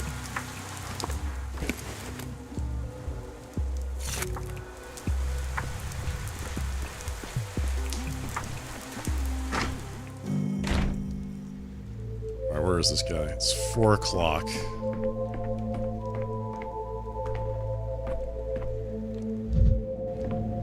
Loot. Why are there dog heads here? Khan. Casper Kane. The Kane heir plotted his own course along the path of his family. His followers were called Dogheads. They wore beast-faced masks and lived in the Polyhedron. In this way, they claimed to renounce their animal nature and embrace a world of pure fantasy. They obeyed Khan blindly, hence his nickname. But Khan himself still retained the ability to doubt. I'm fraying at the seams. With all due respect, you just keep visiting at the wrong times. I thought this was Victor Kane's study. It is. What, you don't think it looks right? It does, only the owner is missing. Where is he? Ever since Mother died, he only ever goes to the Cape. To visit her. What do you want? So you're Nita and Victor's son? All these times we've spoken, you still don't remember. I've known some scatterbrains, but you! Perhaps it's better like this. Uncle used to say the words of a cane all have a trap door underneath, and usually more than one. Looks like you don't have a very high opinion of your own family. On the contrary, my opinion is very high. Higher than the Polyhedron, but their relationship to speech is complicated. Uncle called it dialectics. You can swindle the truth alone, you know? You can swindle with the truth alone. The world is a deck of cards, he used to say. The most important ones are always up someone's sleeve. Which of your uncles are you talking about? The one that's dead? Or the one that's alive? I don't remember now. I was little, like a baby tooth, when they taught me cards. They taught me to slip jokers into my opponent's decks. And to play dead, too. What do you mean, play dead? It's a term in cards, when you pretend not to notice your opponent's manipulations and it gives you an advantage. I know a man who once gambled his whole family away. If you're stupid enough to wager his family, then he deserved it. I hope you aren't like that. Remember, everything is a game in the Crucible, and everyone else is a joker. The cards are either marked or from a different deck. That's what Uncle used to say. I'll remember that. For now, I'll go looking for your father. Okay, so he's not here. Chthonic creatures like all children. That's how I feel too. Oh! You can loot the clocks. Because that's how you used to save the game in Pathologic 2. It interacts with the clocks. So it's like, they're giving you something to do with the clocks in this game, even though it doesn't really do anything at all. Okay, where do we have to go? He's up. Oh, he's way up there. Okay. Not a problem.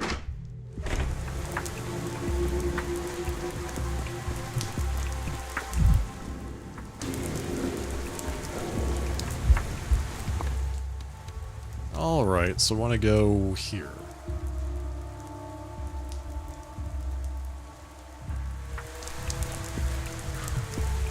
Am I miseried yet? Not sufficiently.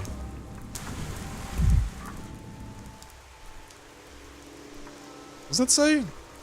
The Canes are a strange family. Perhaps Victor, the only reasonable member, would speak with me. Georgie threw me out of his workshop without a word.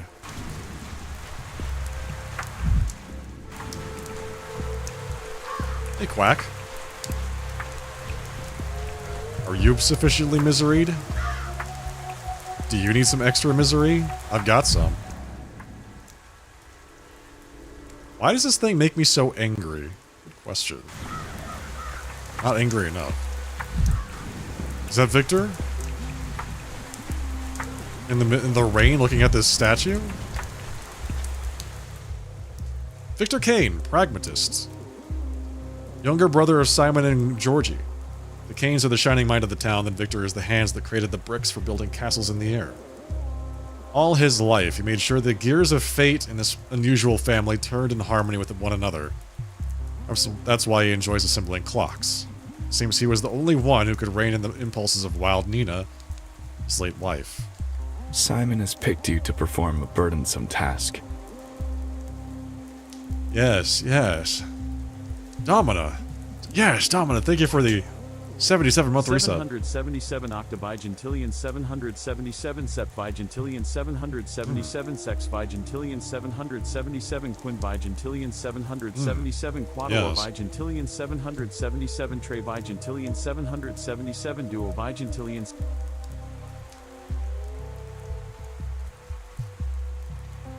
Domina, thank you for the 77-month resub. Welcome back to the Aficionados, Domina. Appreciate the long-term support, sir. I didn't stop it, by the way. I just timed out. I would never stop it. All those words are made up. All words are made up. Both true, yes. Hope you've been well. Is everyone here ready for some misery? We're in the middle of the Misery Simulator. Misery Simulator 3, really. I found a brush this morning. I remember when we stood on the pier and you dropped it. I jumped into the water to save it. How impudent I was. Please don't say that. You know that I... Who are you talking to, Victor? There's no one here. Oh, it's you. What are you doing here? Haven't you had enough? Are you here to argue some more or to beg forgiveness? If it's the latter, it's too late. It won't make a difference. You know why I came to this town. That's what I'm here to talk to you about. I do. The question is, do you yourself know why you came to this town? I'm here for Simon. Everyone keeps saying he's dead. Can an immortal man die?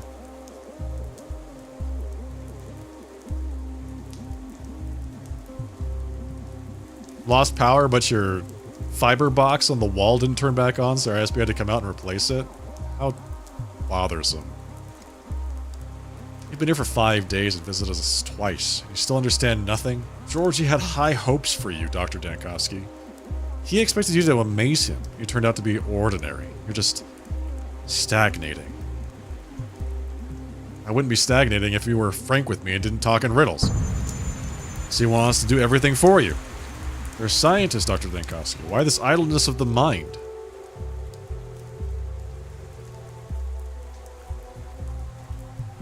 This is not idleness, Victor. I promised to move heaven and earth, but I need a solid place to plant my feet. Death is time. The time in your life slipping through your fingers. To defeat it, you must tame time. Or break it. Nothing new can be made without first breaking the old. That's what Simon used to say. Simon's dead. In the end, he was unable to break time as well. How do you know? Have you seen the body? The current way of thinking doesn't allow for proper discussion. Come back when you understand. When you've found a way to break time. I've heard you made all the clocks in town. Are you saying I should smash them? Alright. Gotta break some time. I can make myself sad. I've lost myself. And the whole God. My apathy! My apathy, no! The end. Apathy has reached its peak. And the will to live fades. The last hope is to hold on to a thought. My hand reaches for the final bullets. I will stop if I manage to gather my thoughts quickly. I need to figure out and press the thoughts that will bring me relief. Before time runs out. The town will perish tomorrow. So says the logic. You did nothing. All the threads have torn. Maybe it's time to give up. Apparently we lost. Dude! We just... Okay. So we talked to Simon and then instantly killed ourselves. Enter the room of mirrors for the first time. The mirror room. What the hell is this, man? Tragedian. What troubles you, senor? Your day is over. I just shot myself. Why are we talking? You stand inside a mirrored chamber. Look, one glass in which you shot yourself, or still in which your life goes on. This place allows a man to choose among the possibilities. I don't understand. You're free to pick the one in which you shot yourself and end your story there. Or you can choose to defy death and give it one more try. Your business in the living world remains unfinished, no? I was looking for Simon, but I failed. There's not enough of me for this. And let us say you did not shoot yourself. Too much left still to do, and not enough of you. Your goal will pull you back to life, a hook lodged in your cheek. If you depart too soon, who would be there to bear this burden? Why are you hugging the clock? Look close. This is the clock you saw at the Stillwater, which then may let you live a different day. And this may be just what you need. How do you mean, live a different day? Is the clock somehow special? The clock is common as it can be, but what you'll do with it is not. Just stand before it and watch the motions of its hands. Life is not worth living after all. Evidently, we didn't spam enough buttons or something like that. How the hell does that work? It's as if I'm caught in the logic of a dream, but it all feels real. If it really is a dream, then I'll be sorely disappointed. Doesn't matter. Yes, it does. I must understand the underlying mechanism. Am I in this town or in a memory of it? It's like I'm everywhere at once, both standing here and giving a statement at the Capitol. Acting and recounting my actions at the same time. And now it seems I can leap across days? What should I make of that? You come out of the shadows by degrees, senor. Indeed, it is as if you are at once both here and there. This thought of time is a mere lie and it traps your mind. In truth, you are as free as ever. At once, you're here in the capital. One foot in yesterday, another on tomorrow. So that's how it is. Ask for clarity and I get smoke and mirrors. No smoke, but many mirrors, sir. To free yourself, you'll have to break the glass. Is there no way to avoid vandalism? Why smash the mirrors? Because a mirror multiplies. They breed realities. Right now, you need to cull this herd. Reduce them all to one. The one in which you're still at the Stillwater, staring at the clock. Ad absurdum.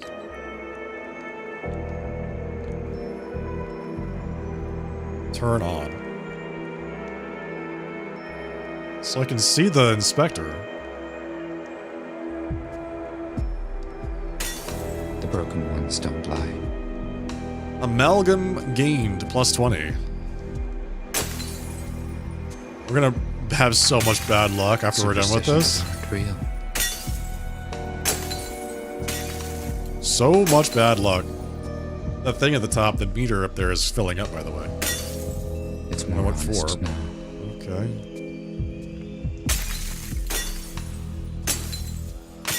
Stop staring at me. Push over.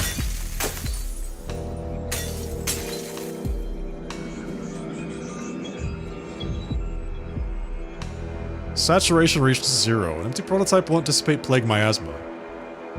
I can load it up at the Stillwater via the brass loading station. Trunk nearby usually has components to load it up once. In every shard. I don't know why it gave me that tooltip. I broke a lot of mirrors, and now here we are. We're back at the Stillwater on day 5. I gained a bunch of amalgam. What just happened, man? Talking to Simon depressed Daniil so much that he had to kill himself. Where's Eva? She's supposed to be here.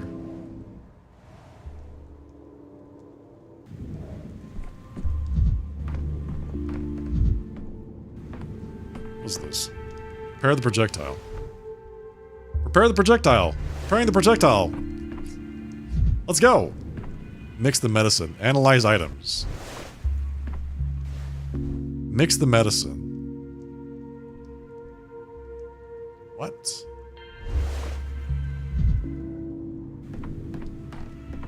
Load the prototype. Not enough ingredients.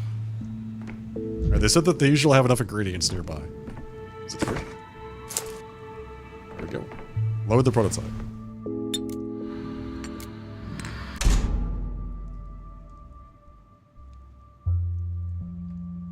Prototype successfully loaded.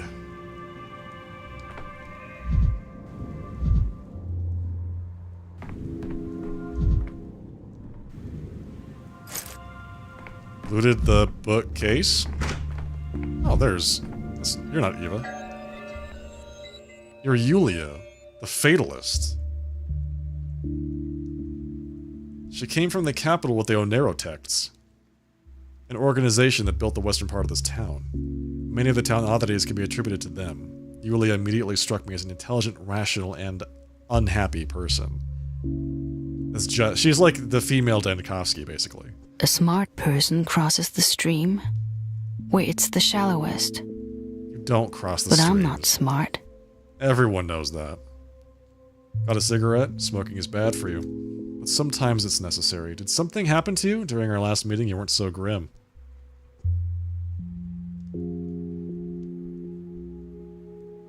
You may not know this, but I'm a doctor. A doctor has no time for cheer in the middle of an epidemic. So you don't remember me? Well, I should have expected that. You're probably beset with new demands every minute. I think I'm starting to remember something. I'm Yulia. Yulia Lyaracheva. 2 days ago you came to my house, the Tremel. You promised to put in a good word for me with the Canes, to make sure they don't exile me from the town. Doesn't sound like me, actually. Usually I don't make promises I can't keep. I see you're not in the mood. But I thought we had an agreement. I gave you a lead, and you gave me your word. Alright, sounds good, Domino. Enjoy your lurk.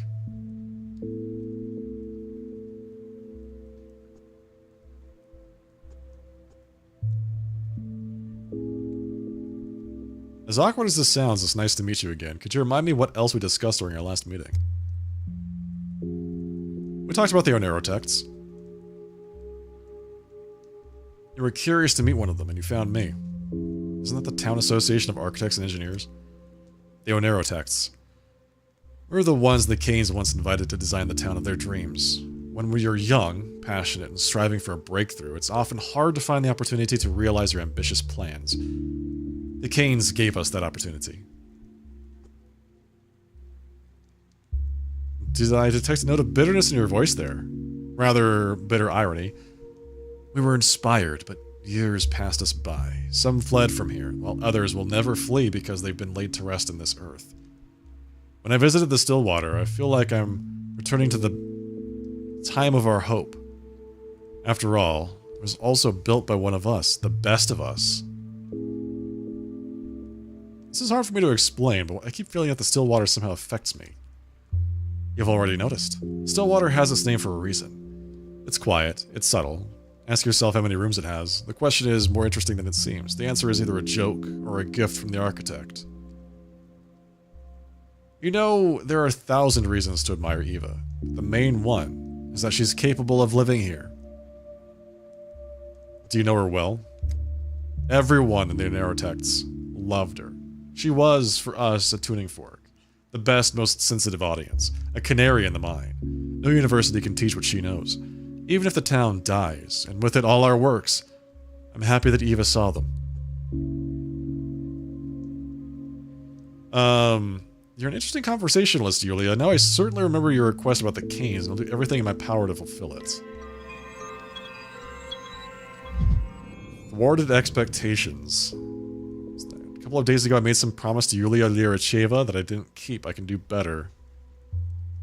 Then Fatalist, Eva's friend, is waiting for me in the Stillwater's living room. Okay. Dead end. It's clear this town is a lost cause. I can't save the town. I can't save Thanatica. I can't find Simon. There's only one way out. Another way. If only I had done things differently, well, what would I have become?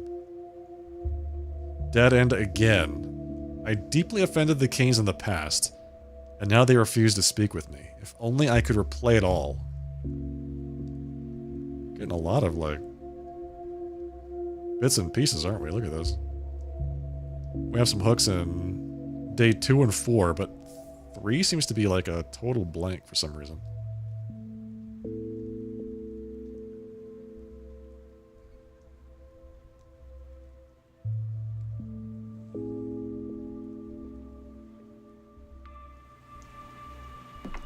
Yeah, where is Eva? There are unseen threads snaking through the tumult that the world I don't want to hear this.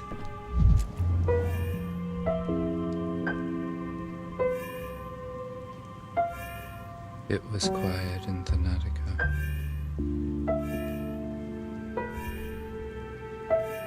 Boiling, cracking, screeching, living. Whoa, whoa, whoa. I need to find a mechanical clock to restart time. Sounds easy as anything else I've done in this town. To find a mechanical clock to restart time. Yes, naturally. Obviously, that's what we need to do. Maybe it's upstairs. Oh, there she is. Eva Yan.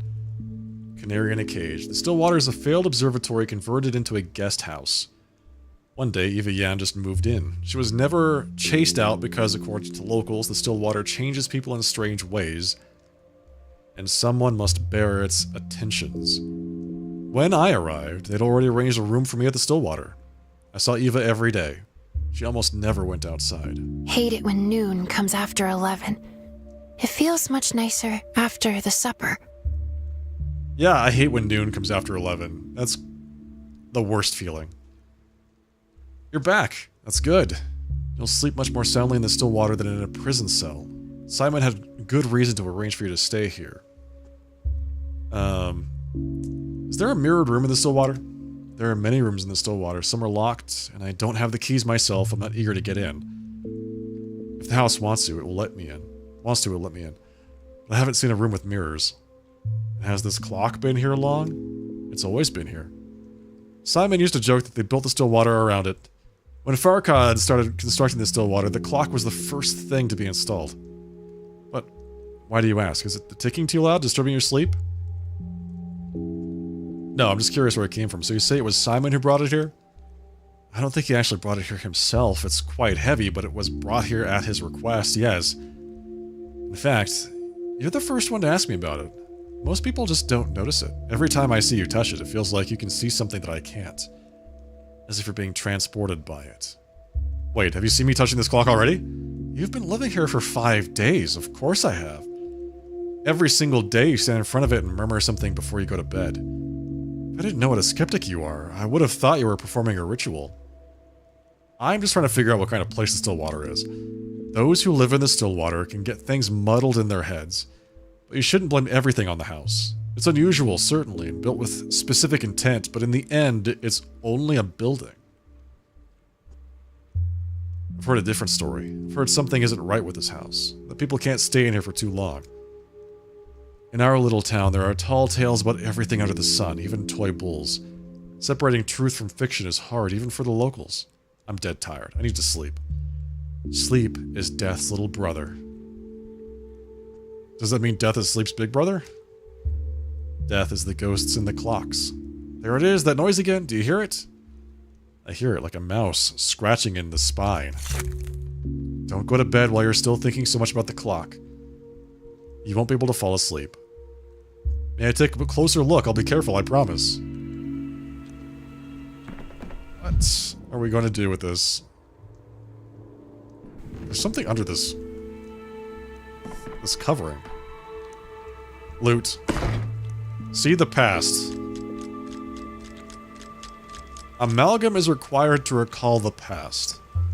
Amalgam is needed both for the bachelor's past and the player's past. Loading his save requires payments. Oh, I see. Okay, so if I want to load the save, I have to spend currency.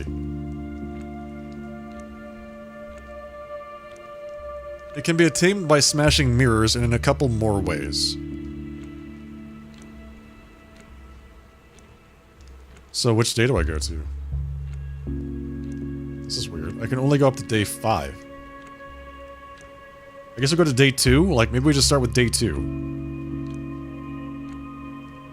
In which the Bachelor disturbs the Earth twice. It's like, what? They didn't give me enough information. In which the calamity can still be prevented. We never even finished day 1! Let's start with day 2.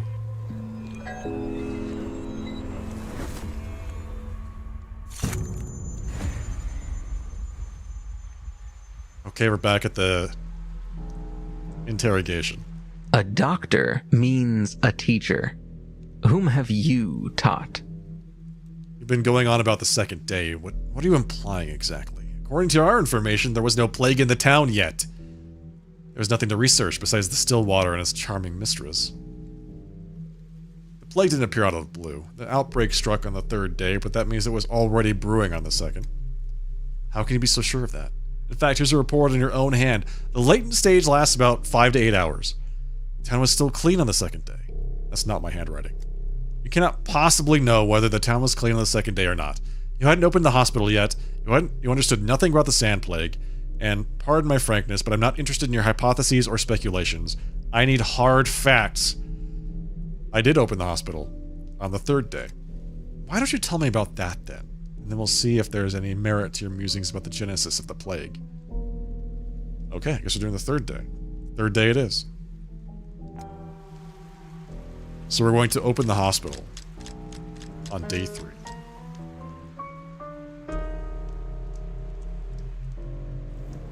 In which the bell tolls.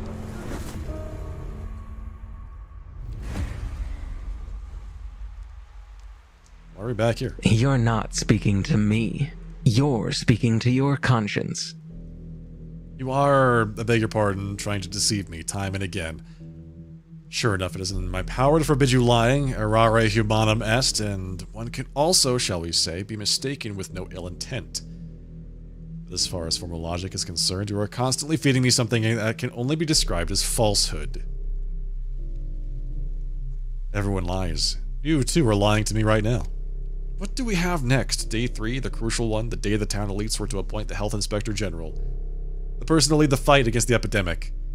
You were absent. My office in this town was that of a chance visitor. Can you comprehend that, or are you willing to admit that my invitation was orchestrated? Do you admit that this whole thing with Simon Kane was nothing but an excuse? They wanted to shut down your lab, and you just shirked your responsibilities, scuttling away to the back of Beyond, and abandoning your brainchild for your junior colleagues to deal with. The captain was the first to desert the sinking ship. Simon Kane did exist, I'm sure of that. What does it matter if he existed or not? He was one man. You had thousands dying around you. So, a single person can become the foundation of a breakthrough that saves millions. Do you think upholding your Hippocratic oath is optional? No. That's why I opened a hospital and started saving people, even though they repaid me in hatred.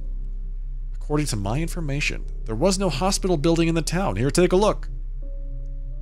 Who are your mysterious informants? People. They see everything, Denkovsky. They also lie all the time. That was another discovery I made at the hospital, by the way. So we opened a hospital. We did.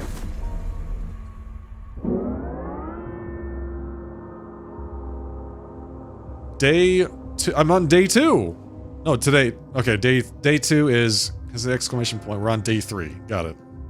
So what is this? Have an exclamation point. What happened?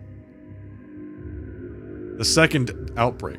Today the town learned of the plague. Recalling the day 2 would be valuable for understanding the genesis of the epidemic. First, I must recall whether I opened a hospital. Otherwise, I'm of little use. Okay, so we have to... Before we can go back to day 2, to understand the origin of the epidemic, we have to open a hospital on day 3. Got it. So... Alter the course of events. Alter the course of events. To remember what the dogheads told me. So we're on day 3. Talk to the dogheads at the polyhedron. Ruben dies. Reset progress. What does that do? Okay. Alter course of events. Alter course of events. There you go. So we want to alter the course of those two things, right? We want to save Stack, Ruben, and we want to talk to the dogheads, and then remember what we talked to them about. Who knows what that's going to be. If you start this day, the progress on the selected events will be reset. You'll be able to start them anew. Confirm.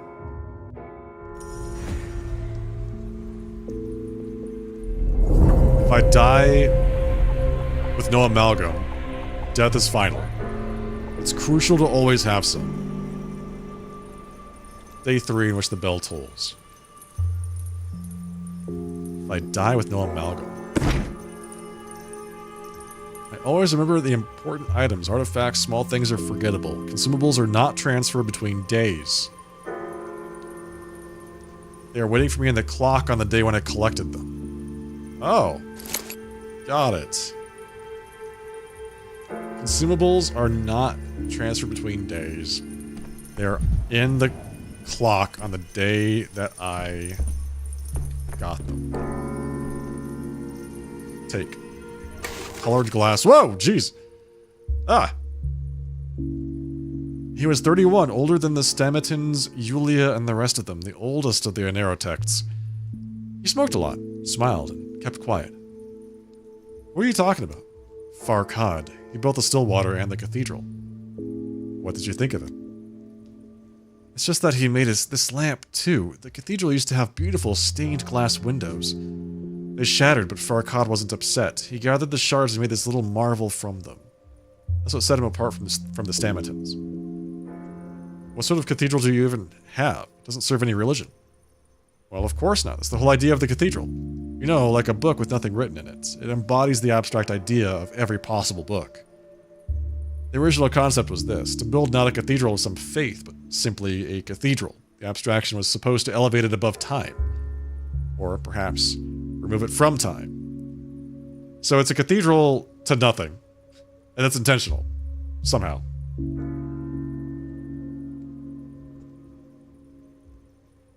And the fact that the stained glass shattered, that was a sign, I presume, with a capital S, of course. Capella broke the glass. Not entirely by accident, she didn't like it, but she was very young. And Farkhad didn't restore it either, but he gave it another son. A small tabletop one, since stained glass is meant to have light shine through it. When I turn this lamp on, the still water seems to transform. Well, that's how it should be with church-stained glass, isn't it? I think Farkhad felt guilty that I ended up living in the still water after all. He lived here himself, but he kept saying it was a house not meant for living. And then he died. Here I am, still living. How did he die? I don't know. In any case, not now. Let's watch this guy watching us instead. It's the gaze of the past, the stained glass that used to be whole. By the way, tiny pieces of stained glass sometimes break off from the lamp like falling leaves. If you notice any, don't throw them away. They're useful. What are they useful for? I won't throw them away. At the very least, they're a memento. Turn off.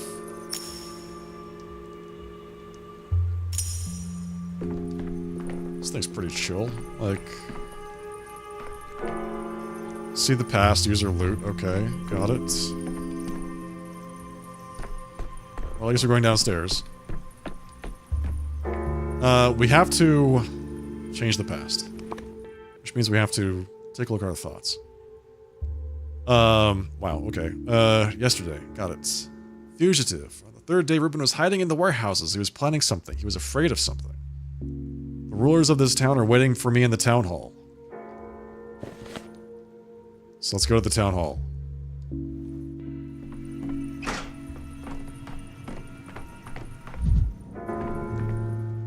Switchman. All your hopes died on the vine. No capital for us. Now, the governor is ordered to shut off the tracks. Quarantine, they say. Came on duty today and no one was there. You'd think the station had died out. Can it really be the plague? Must be why all of them big people are gathered in the town now. Town hall. Doctor, is that you? Back from the meeting already? You're the doctor, so tell us, please, will they close the town? They better close it. The disease is extremely contagious. We can't let it spread to other towns. So you don't know either. I thought you were the one Saburov turned to. You should hurry to the town hall then. They'll be lost without you. They're talking about the plague. Everyone who's important. Governor Saburov, both Olgimskis, senior and the junior. Junior's in charge of the anti-plague measures, and the Kanes are third rulers, always with some ace up their sleeve. I heard they called for you too, since you're the doctor from the capital. And as the doctor from the capital, these responsibilities should be mine. Dealing with issues like these without a doctor is suicide. And I'm going to go there. I'm going to tell them how to do everything, because, man alive, we are so good at this game. Is my prototype loaded, or what? I guess it must be, because everything is covered in, like, sheets of cloth right now. Oh, hello, Eva. Don't you think my color's faded? No, you look fine. When I wake up, I try not to remember what day it is for as long as possible. Morning is a fluid time. Whatever happened outside hasn't reached you yet, which means it has no power over you, no more power than a dream. When I wake up, I immediately run through all the things I need to do.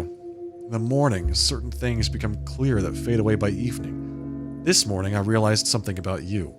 Why you swing between gloom and fever. I call it apathy and mania. You love words borrowed from dead languages. Tell me, have you always been like this, swinging from one extreme to the other? No, everyone has mood swings, but mine were never this violent.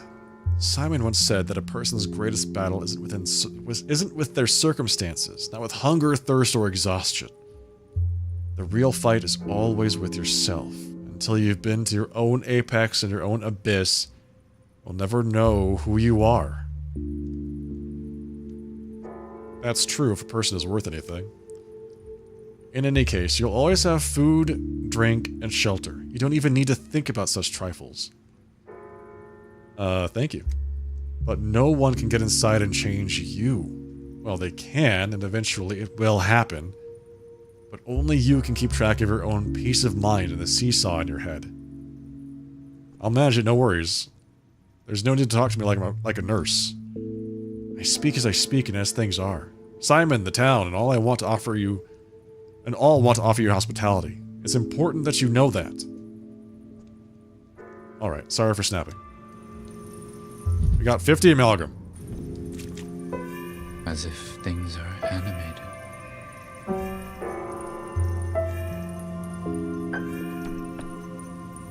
Let's get out of here. We have places to go. People to see. Events to change. Oh look! A guy with a mirror. Break it. Mirrors and coffins are all too alike. One ill-timed glance and they'll trap you inside. I'm in no hurry to get inside my coffin. Ah, how droll, senor. How droll you are indeed. Just mind your eyes around the coffins here. I see no need for you to look inside. Should I avert my gaze from mirrors too? Will I see something I shouldn't? Imagine that you are a mirror. When a man stands before you, you hold in yourself his double. So where once one stood, there are now one and one again. Were I a mirror framed, I'd hold that man within my depths, never to release him, forever hidden behind silvered glass. Mirrors are just glass and silver amalgam. They don't think. Amalgam. Yes, that is the word, senor. It strains belief. But still you must believe. The flow of time inside our town is not at all like what you know. It is fluid. It seeps, it leaks, and in it, you must swim.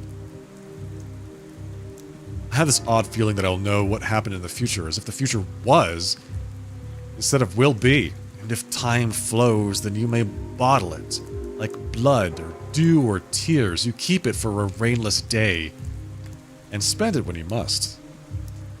Stock up on time on idle evenings, then spend it all when a report comes in and work piles up. I'm going to say no to that. It was possible, of course. If you had such a cache of liquid time, you could then move across the days to find yourself at the right time, in the right place, much like you did just now, senor. And correct someone else's mistakes, I suppose. Indeed, if you could handle it, senor. What need have you to put your mind in chains? You do believe that dead men can one day be brought to life anew. Sounds too good to be true. I smell a catch. Just think of it as Simon's parting gift. Just like the watch that Nika gave to you. In time, its meaning will become clear. But first, you need to learn how to make use of it. How do you know about the watch? From reading the inscription on its shell. Amalgam is what we call liquid time. So long as you have some, you will need not take a linear view of things. You may rewind the film or turn the story on its side. And if perchance you meet your death instead of life, amalgam will pour out of you, and you'll be granted a new chance to try. I can't die. Senor, you jest! What could I even say to this? We did already discuss coffins. You must remember this. To die with no amalgam is a final and true death. The same death that you struggle to defeat, so you must always keep amalgam close at hand, or else you'll meet the darkest end. Where do I find this, then? Mirrors are one source.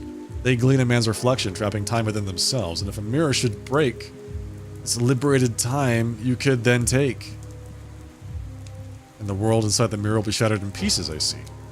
Amalgam also comes from labors done. Every finished task inspires giving you more time. What else? My task today is to explain the things that matter most. The rest you'll come to know and understand in time. Ask, senor. Do you believe the things I've said? Do you hear my words, Simon's words, with respect? I feel weird in this town. In the present. There must be a phenomenon behind this. Can I break this mirror? Nope. I cannot.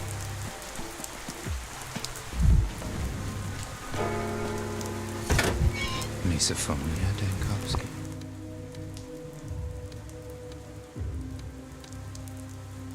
Atrium. Infected. So I have to get through the atrium to get to the backbone.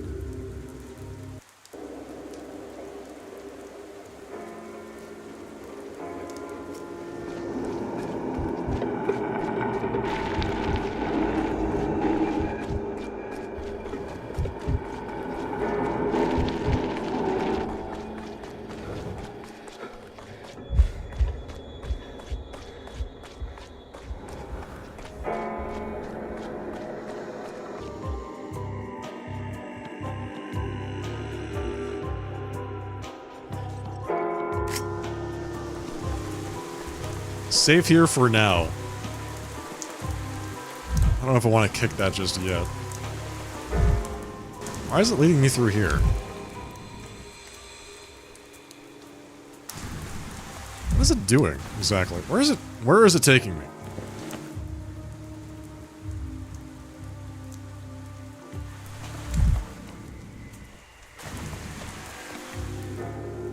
Step back now. I won't do it. Do you hear me? I won't. You can't make me. What are you hiding from? Over there is some kind of beastly crowd on the street. They're grabbing people, forcing them to rub dirt into their wounds. They call it a vaccine. What? I'd like to know too. Their steppe savages came in a cart and are scaring everyone. Well, I'll go have a look.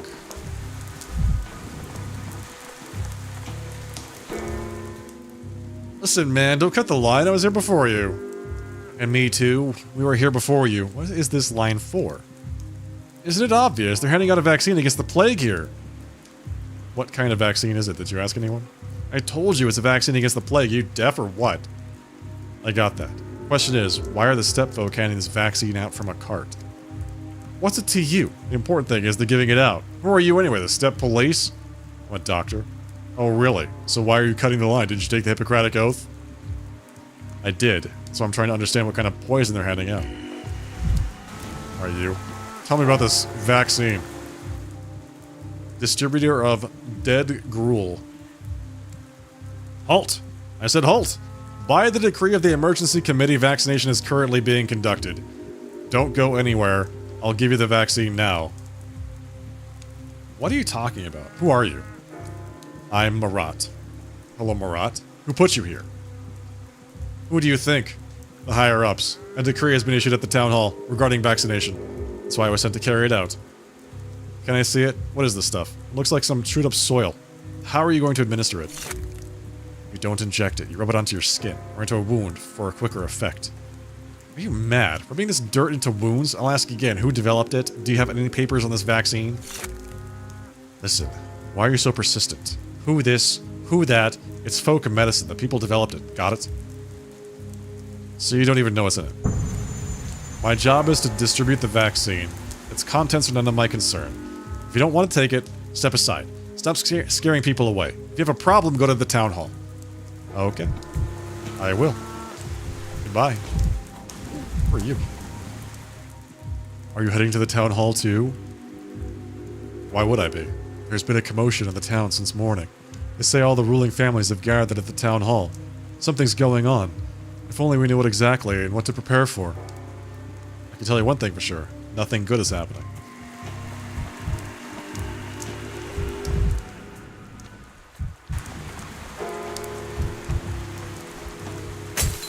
Why so jittery, Dankovsky?